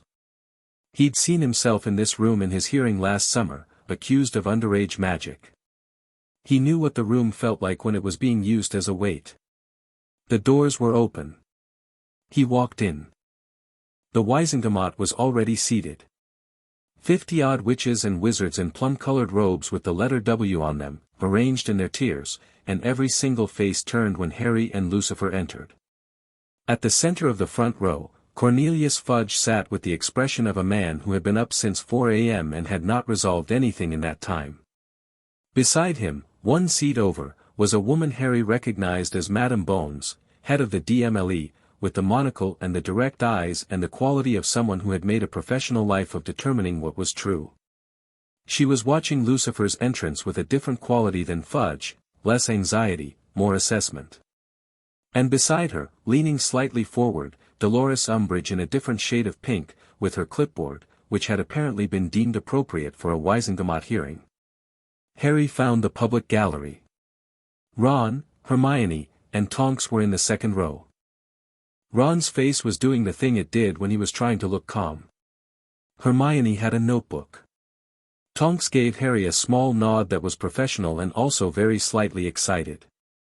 And in the back corner of the gallery, silent and very still in a way that made him look less like a person and more like a feature of the room, Amanadiel sat with his hands on his knees and his eyes on the chamber floor. Harry took his seat at the designated table. Lucifer sat beside him, and their solicitor, a small, very precise wizard named Bartholomew Finch who had the manner of someone who had been doing this for so long that nothing surprised him, arranged papers with mechanical efficiency. Fudge cleared his throat. This hearing is convened to address the petition filed by one. He consulted his notes with the care of a man who had rehearsed this moment. Lucifer Morningstar, claiming blood guardianship of Harry James Potter, a minor. He looked up. Before we proceed, the Wisingamat wishes to establish the legal standing of the petitioner, as the claim raises certain, extraordinary questions regarding the nature of the petitioner's identity. We anticipated that, Lucifer said, pleasantly. Without waiting for an invitation to speak. Fudge blinked. Yes. Well. You're aware that the ministry has submitted a formal position that the Wand Authority Act of 1692 does not extend legal personhood to entities outside the mortal categories recognized at the time of the Act's drafting, Lucifer said. Yes. I've read it. It's a creative interpretation of a document that also, I should note, did not recognize werewolves, half-giants, or persons of mixed magical heritage as legal persons, all of which the ministry subsequently revised through amendment. He looked at Fudge with the patient pleasantness of someone who has read all the documents more carefully than anyone in the room expected. I have precedent for each of those revisions. I have precedent for the legal standing of non-mortal entities dating to 1423. And I have, more practically, a formal certification of my identity verified under infernal contract, which I believe your colleague Madame Bones will find carries rather more evidential weight than the ministry's interpretation of a 16th-century statute. Madame Bones, who had been watching this with her hands folded and her monocle fixed, said, "May I see the certification?" Finch produced it from the stack of documents and had it walked across to Bones with the efficiency of a man who had been waiting for exactly this moment. Bones took it. Read it. Read it again. Looked up. This is verified under what standard? She asked. Infernal contract law, Lucifer said. Which predates common law, wizarding law, and the establishment of Gringotts. The authentication seal you see at the bottom of page 3 has not been successfully falsified in recorded history. Bones looked at the seal. She looked at Lucifer. She said, and then stopped, which was a thing Harry had observed before in people who had gotten to the end of a sentence and discovered that completing it out loud was a different kind of action than thinking it. Yes, Lucifer said. The claim is genuine. I understand that creates a classification challenge for your existing frameworks, and I want you to know I have enormous sympathy for that challenge. I also want you to know that I intend for it to be addressed today, completely, in a way that establishes clear precedent rather than leaving it in ambiguous status. Fudge made a sound that suggested he had opinions about this but wasn't certain how to arrange them into a sentence.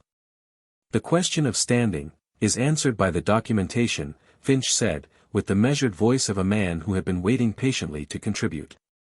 The precedent cited in Section 4 of the petition, the Ogden v. Celestial Accord case of 1423, established that legal standing before wizarding institutions is determined by demonstrable interest in the matter before those institutions, not by categorization under species or nature. My client has a demonstrable interest. A blood interest. Confirmed by Gringotts and by the certification Madame Bones is currently holding. Fudge looked at the documents. Then he looked at Umbridge, which was a tell Harry noted. Umbridge's expression was composed and controlled and had absolutely nothing behind it that she was willing to show in this room. The ministry's concern, Fudge said, returning to his notes, centers on the welfare of the minor in question. The arrangement that has been established, given the extraordinary nature of Mr. Morningstar's claimed identity, raises questions about the appropriate environment for, I went from a cupboard under the stairs to a flat in London, Harry said. He hadn't planned to speak yet, but Fudge's sentence had a quality that required interrupting. I went from second-hand clothes that didn't fit me and a school list funded out of an inheritance I wasn't told I had, to regular meals and a room with no locks on the door and access to information about my own family that was intercepted by this institution for years. He kept his voice level. The welfare question has been answered by the change. What I'd like to understand is why the ministry is asking it now, when no one at this table asked it at any point during the previous 15 years. The Wisengamot was very quiet. Madame Bones was looking at Harry. The intercepted correspondence is documented in the petition, Harry continued. The formal record of Gringotts' account notifications rerouted without my consent. The property holdings I was not made aware of. The family connections deliberately, he stopped, steadied. I want to be clear that I'm not here to be angry in public. I'm here because certain things need to be on the record. Formally. So they can't be managed or reframed later. The correspondence issue, Fudge said, and Harry could hear the calculated care in his tone, is a separate matter from, it's not separate, Harry said. The reason it's not separate is that the same logic underpins both, the idea that what I don't know can't be used to challenge decisions made about me. That's been the operating principle of my guardianship since I was a year old, and it's the same logic behind every report Umbridge has filed at this school this term, and it's the same logic behind the ministry's position that what I said about Voldemort's return shouldn't be believed because believing it would be inconvenient. He let the word sit. Voldemort's name. In a courtroom. Without any performance around it. Several members of the Wisengamot shifted. Mr. Potter, Fudge said, with the controlled tone of a man trying to steer, the question of he who must not be named's return is not, it is, Harry said. It's exactly the question. Because everything else that's happened, the management, the suppression, the reports, it all connects to the ministry's decision to discredit me rather than investigate what I said. And that decision has consequences. Real ones. For every person in this room and everyone outside it. He looked at Fudge directly. I watched Cedric Diggory die. I watched Voldemort be restored. I held off a graveyard full of Death Eaters and got back to Hogwarts and told the truth, and the response was to send Umbridge to Hogwarts to make sure I couldn't tell it again. That is the sequence of events. That is what's on the record. Fudge's face had gone through several configurations during this. He was not a stupid man, Harry had understood that from his analysis with Lucifer.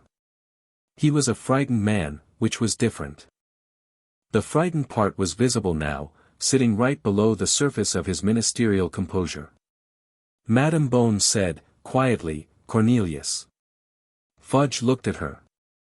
Let him finish, she said. Finch stood next. He was brief and precise and devastating in the way that very good lawyers are devastating, which is through the relentless accumulation of documented facts arranged in an order that tells a story you cannot look away from. He covered the account interceptions, the property holdings, the Evans Morningstar Trust, the blood quill complaint, the educational decrees filed specifically in response to Harry's guardianship petition, and the formal challenge to Umbridge's reports under the Privacy of Minor Students Act. He cited 23 separate statutes. He did it in 40 minutes. By the end of it, Fudge looked like a man who had been carrying a weight for a long time and was finally understanding the full shape of it. Umbridge had not spoken. She had sat in her chair through all of it with the clipboard on her knee and an expression that was composed and sealed and gave nothing to the room. Harry watched her. He had been watching her the whole time, not constantly, not aggressively, but with the specific attention of someone monitoring a variable they expect to move. She moved. May I speak? Umbridge said. Fudge nodded. She stood. She adjusted her robes, which didn't need adjusting. She folded her hands in front of her in the manner of someone who has decided that the posture of calm is itself a weapon. The ministry's position, she said, has been consistent throughout. The welfare and education of Harry Potter is a matter of significant public interest, given his profile in the wizarding community. The arrangements made for his upbringing were made with the guidance of the most qualified individuals available. Qualified by what standard? Lucifer said. Umbridge turned to him. I beg your pardon. You said the arrangements were made by the most qualified individuals available. I'm asking what standard of qualification you're applying.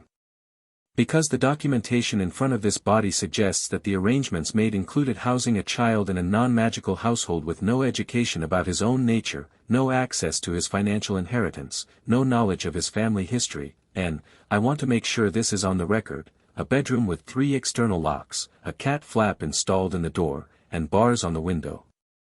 He looked at her with complete pleasantness. In what framework does that constitute qualified guidance? The protection afforded by those arrangements was real, Lucifer said. I'm not disputing the blood ward protection. I'm disputing the claim that it required all the other things. It didn't. The wards would have functioned perfectly well in a house where the child was fed regularly and told what he was. He looked at the Wizengamot. The other elements, the isolation, the ignorance, the psychological diminishment, were not protective measures. They were control mechanisms. And the question this body needs to answer is whether it's prepared to formally acknowledge that, or whether it would prefer to keep calling it welfare.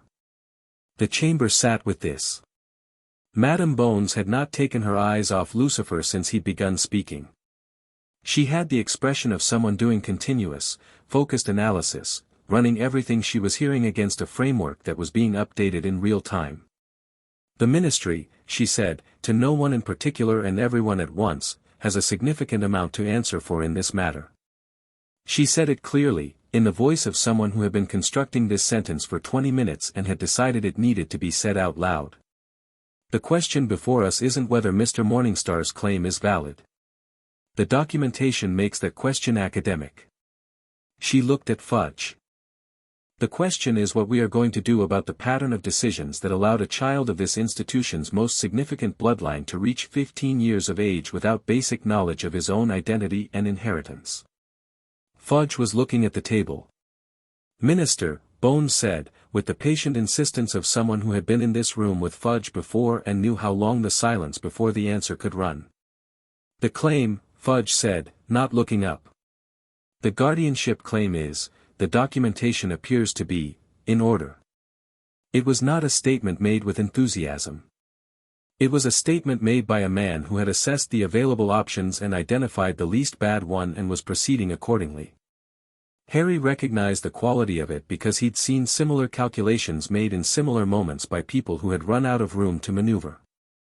The Wizengamot, Fudge said, finally looking up, recognizes the guardianship claim of Lucifer Morningstar as guardian of Harry James Potter, effective. He looked at Finch. The date of the initial claim. Yes. The date of the initial claim, Finch agreed, with the mild satisfaction of a man confirming a correct answer.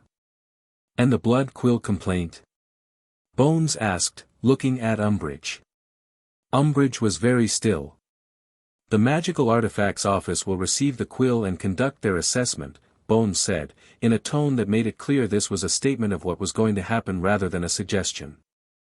Any finding of illegal punitive use will be addressed under the relevant statute. She looked at Fudge. We should also initiate a review of the educational decrees filed since September. A pause. Some of them appear to have been issued with unusual speed. Fudge opened his mouth. Cornelius, Bones said. Quietly. With the specific quality of a longtime colleague communicating something that doesn't need more words than the name. He closed it. The session formally ended at 11:30. Harry stood outside courtroom 10 in the corridor while the chamber emptied around him, ministry officials moving past in the purposeful way of people who had witnessed something significant and needed to be seen actively doing their jobs in response to it. Finch was packing his documents with the efficient satisfaction of a lawyer whose work had gone the way his preparation had indicated it would. Lucifer was beside Harry with his hands in his pockets, watching the corridor with mild interest. Bones came out last. She stopped in front of Harry. She was a substantial person, not large, exactly, but solid in the way that people are solid when they've been doing hard work for a long time and have the build to show it. She looked at Harry from behind her monocle with the direct, assessing attention he'd felt from her throughout the hearing. Mr. Potter, she said. I want you to know that the review I mentioned, of the educational decrees and the associated reports, will be thorough. She said it with the precision of someone who meant I am personally going to make sure of that. There are members of this ministry who have not been acting in your interest. That is something I consider a professional failure, and I intend to address it as such. Thank you, Harry said. She looked at him for another moment. You spoke well in there, she said. Clearly and without excess. That's harder than it looks in that chamber. She shifted her eyes to Lucifer. Mr. Morningstar. A pause. I find myself in the interesting position of not having an appropriate precedent for what I want to say to you, so I'll simply say it.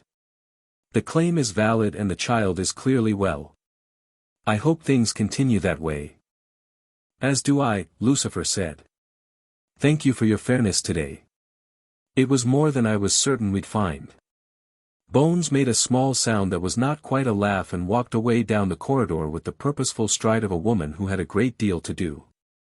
Ron and Hermione arrived from the gallery with Tonks in a cluster of barely contained energy.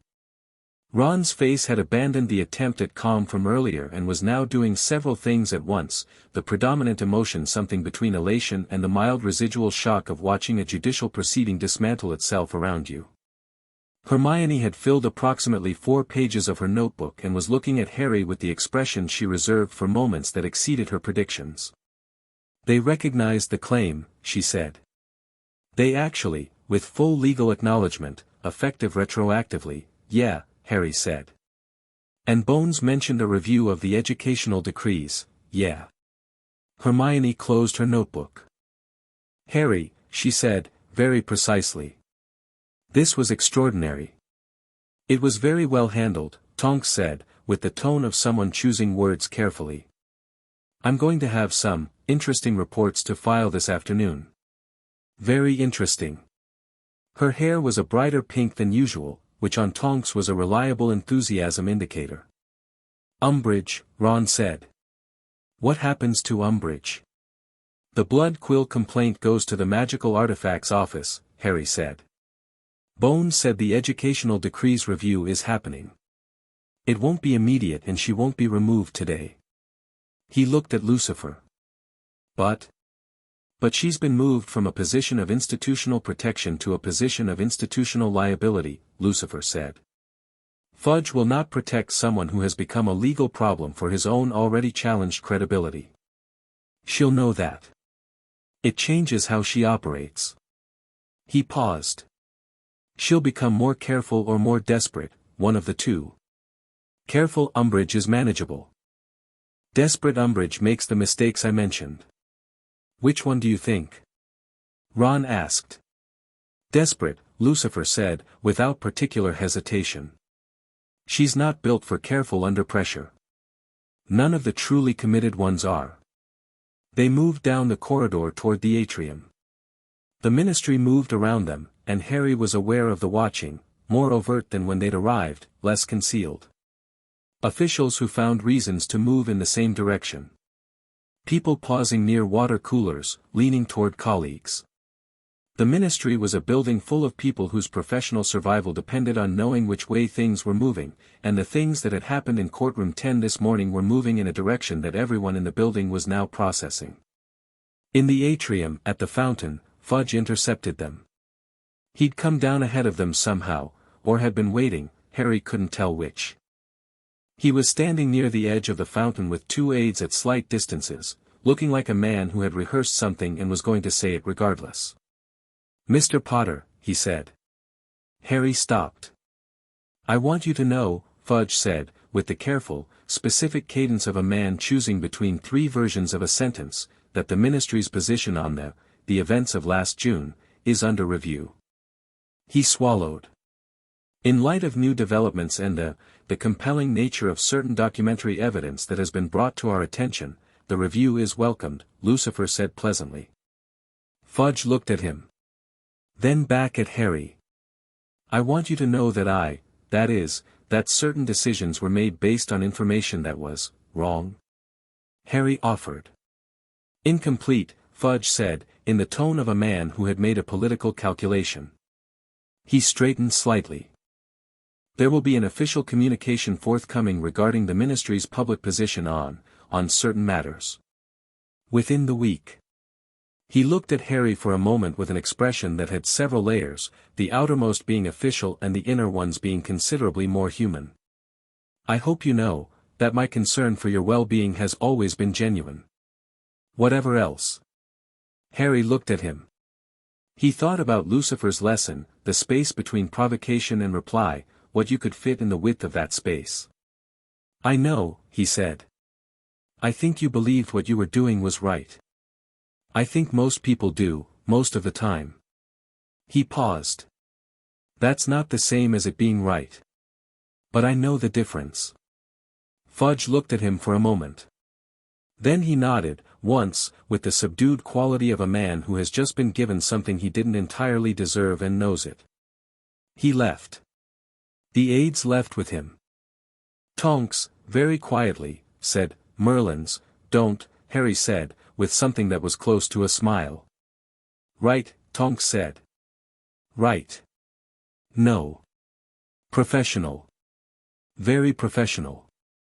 They ate lunch in the leaky cauldron, all five of them, Amanadiel included, who had materialized from the ministry somehow without any of them quite tracking when he'd left the gallery, and who ate with the relaxed attention of someone for whom lunch was a courtesy rather than a necessity but a courtesy he found worth observing.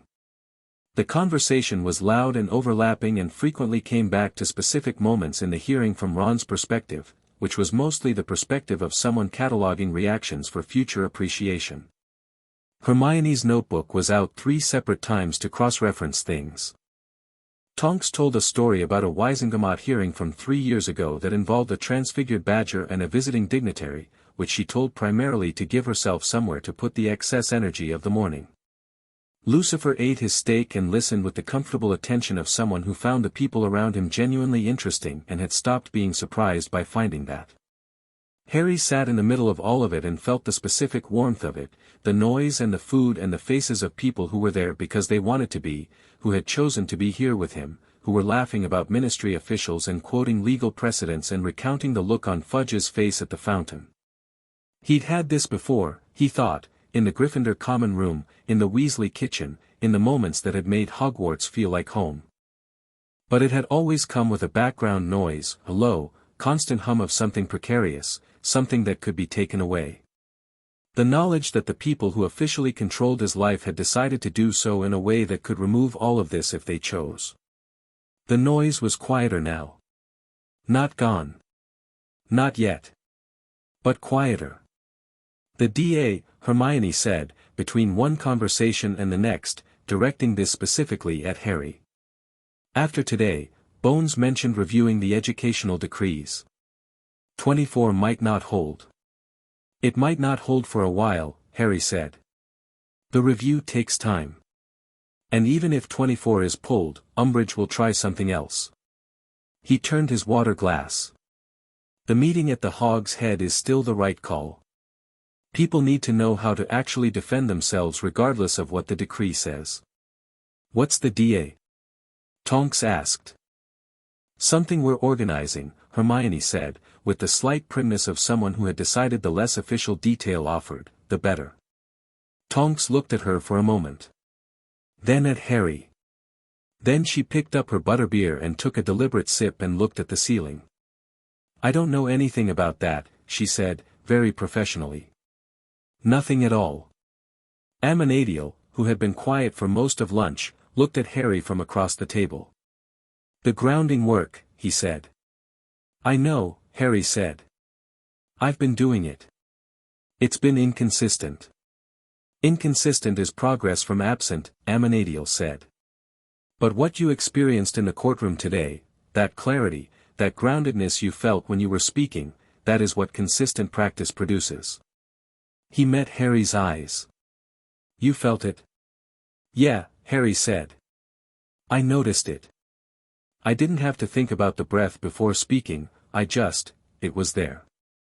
That's the access point becoming reliable, Amenadiel said. You want it available when the stakes are higher than a courtroom. You mean Voldemort, Ron said. Amenadiel looked at Ron with the particular quality he had of making people feel precisely and non-judgmentally assessed.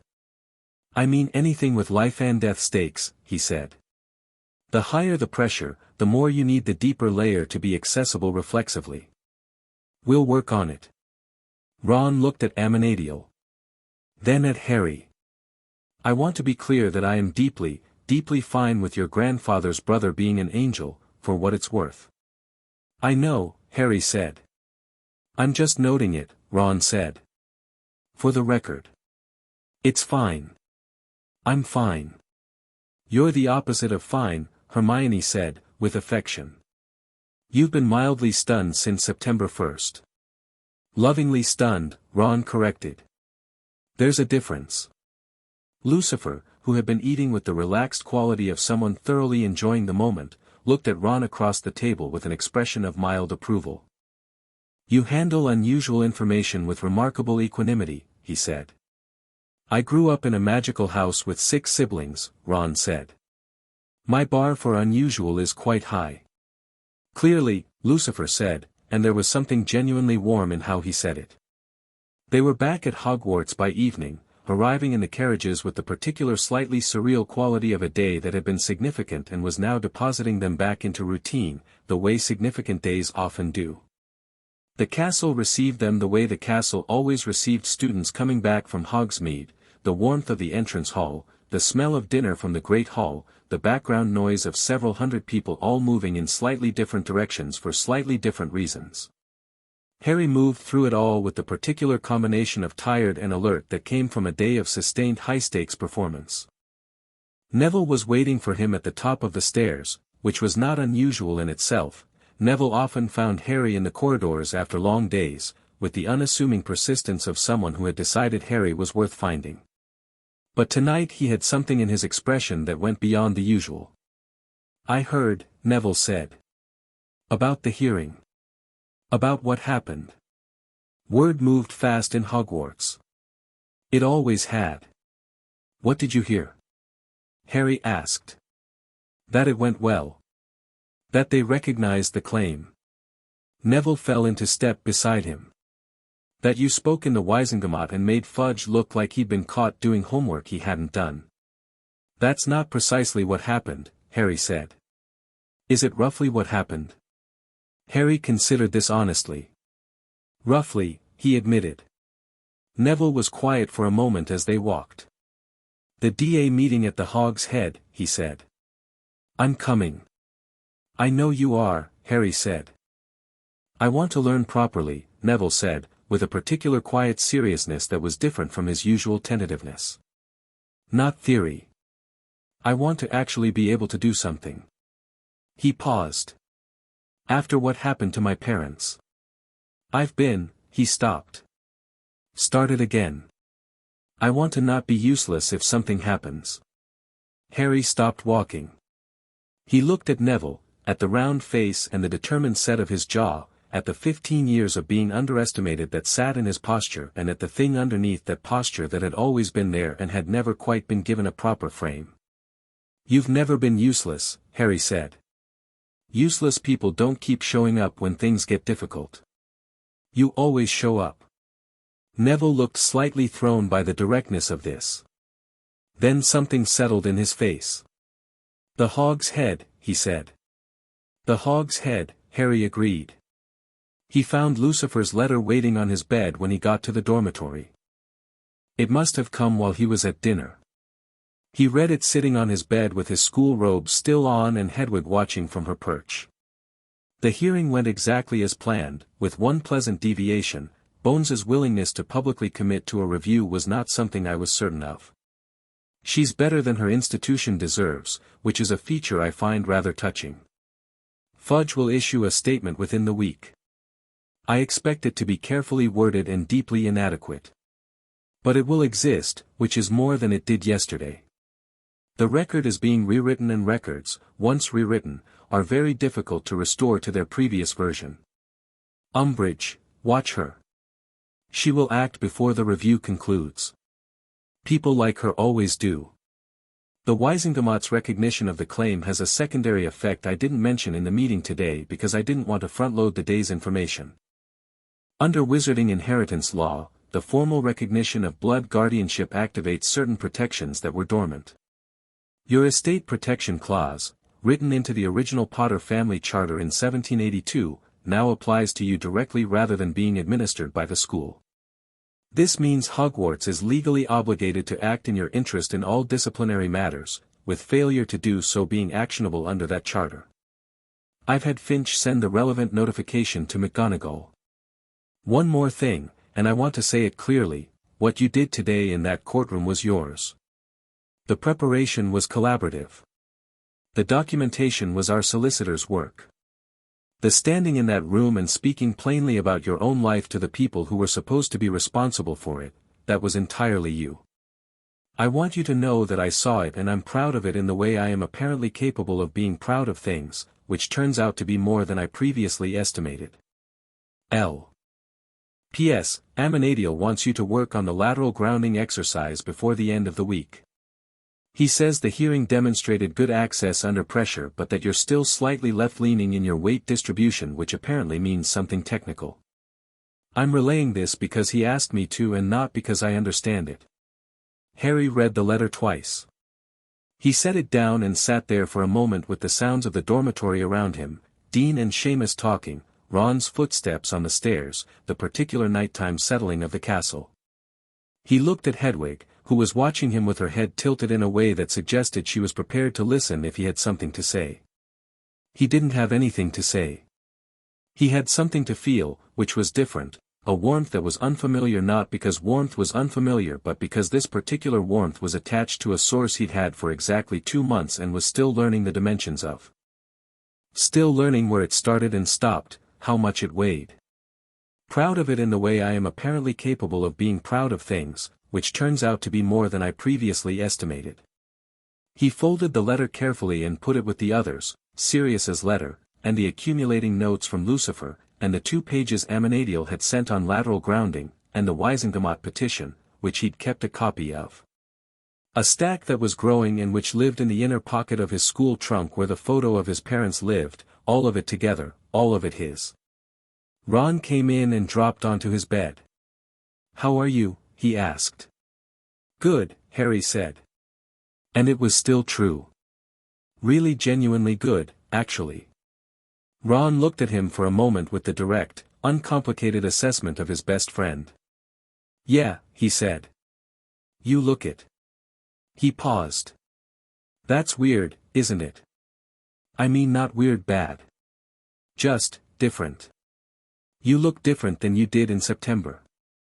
"I feel different than I did in September," Harry said. Because of Lucifer. Harry thought about it. Because of knowing, he said. Lucifer's the reason I know. But the knowing itself, that's what's different. Knowing who I am. Knowing what I have. Knowing that what happened to me wasn't because I deserved it, it was because someone was afraid of what I'd do if I knew better. He paused. It changes things. Knowing that. Ron was quiet for a moment. Then, for what it's worth. I always thought you deserved better. Long before any of this. I know, Harry said. Just wanted to say it on the record, Ron said. Since apparently we're in a phase of things being on the record. Harry laughed, and it came out easy and real and without anything underneath it that complicated it, and Ron grinned, and outside the castle windows October rain was running down the glass and the lake below was dark and deep and the mountains were invisible in the night but were absolutely still there, the way certain things are still there even when you can't see them. Tomorrow there would be classes. There would be the Hog's Head meeting to finalize. There would be Umbridge in her office reading whatever Bones had sent her and recalibrating, which would produce something Harry needed to be ready for. But that was tomorrow. Tonight the dormitory was warm and Ron was his friend and the letters in his trunk were his and the record in the Wisengamot was his and could not be unrecorded, and Harry lay back on his bed and looked at the ceiling and felt, with a completeness that was new and significant in his, that the ground was solid under him. For the first time in his life, it held.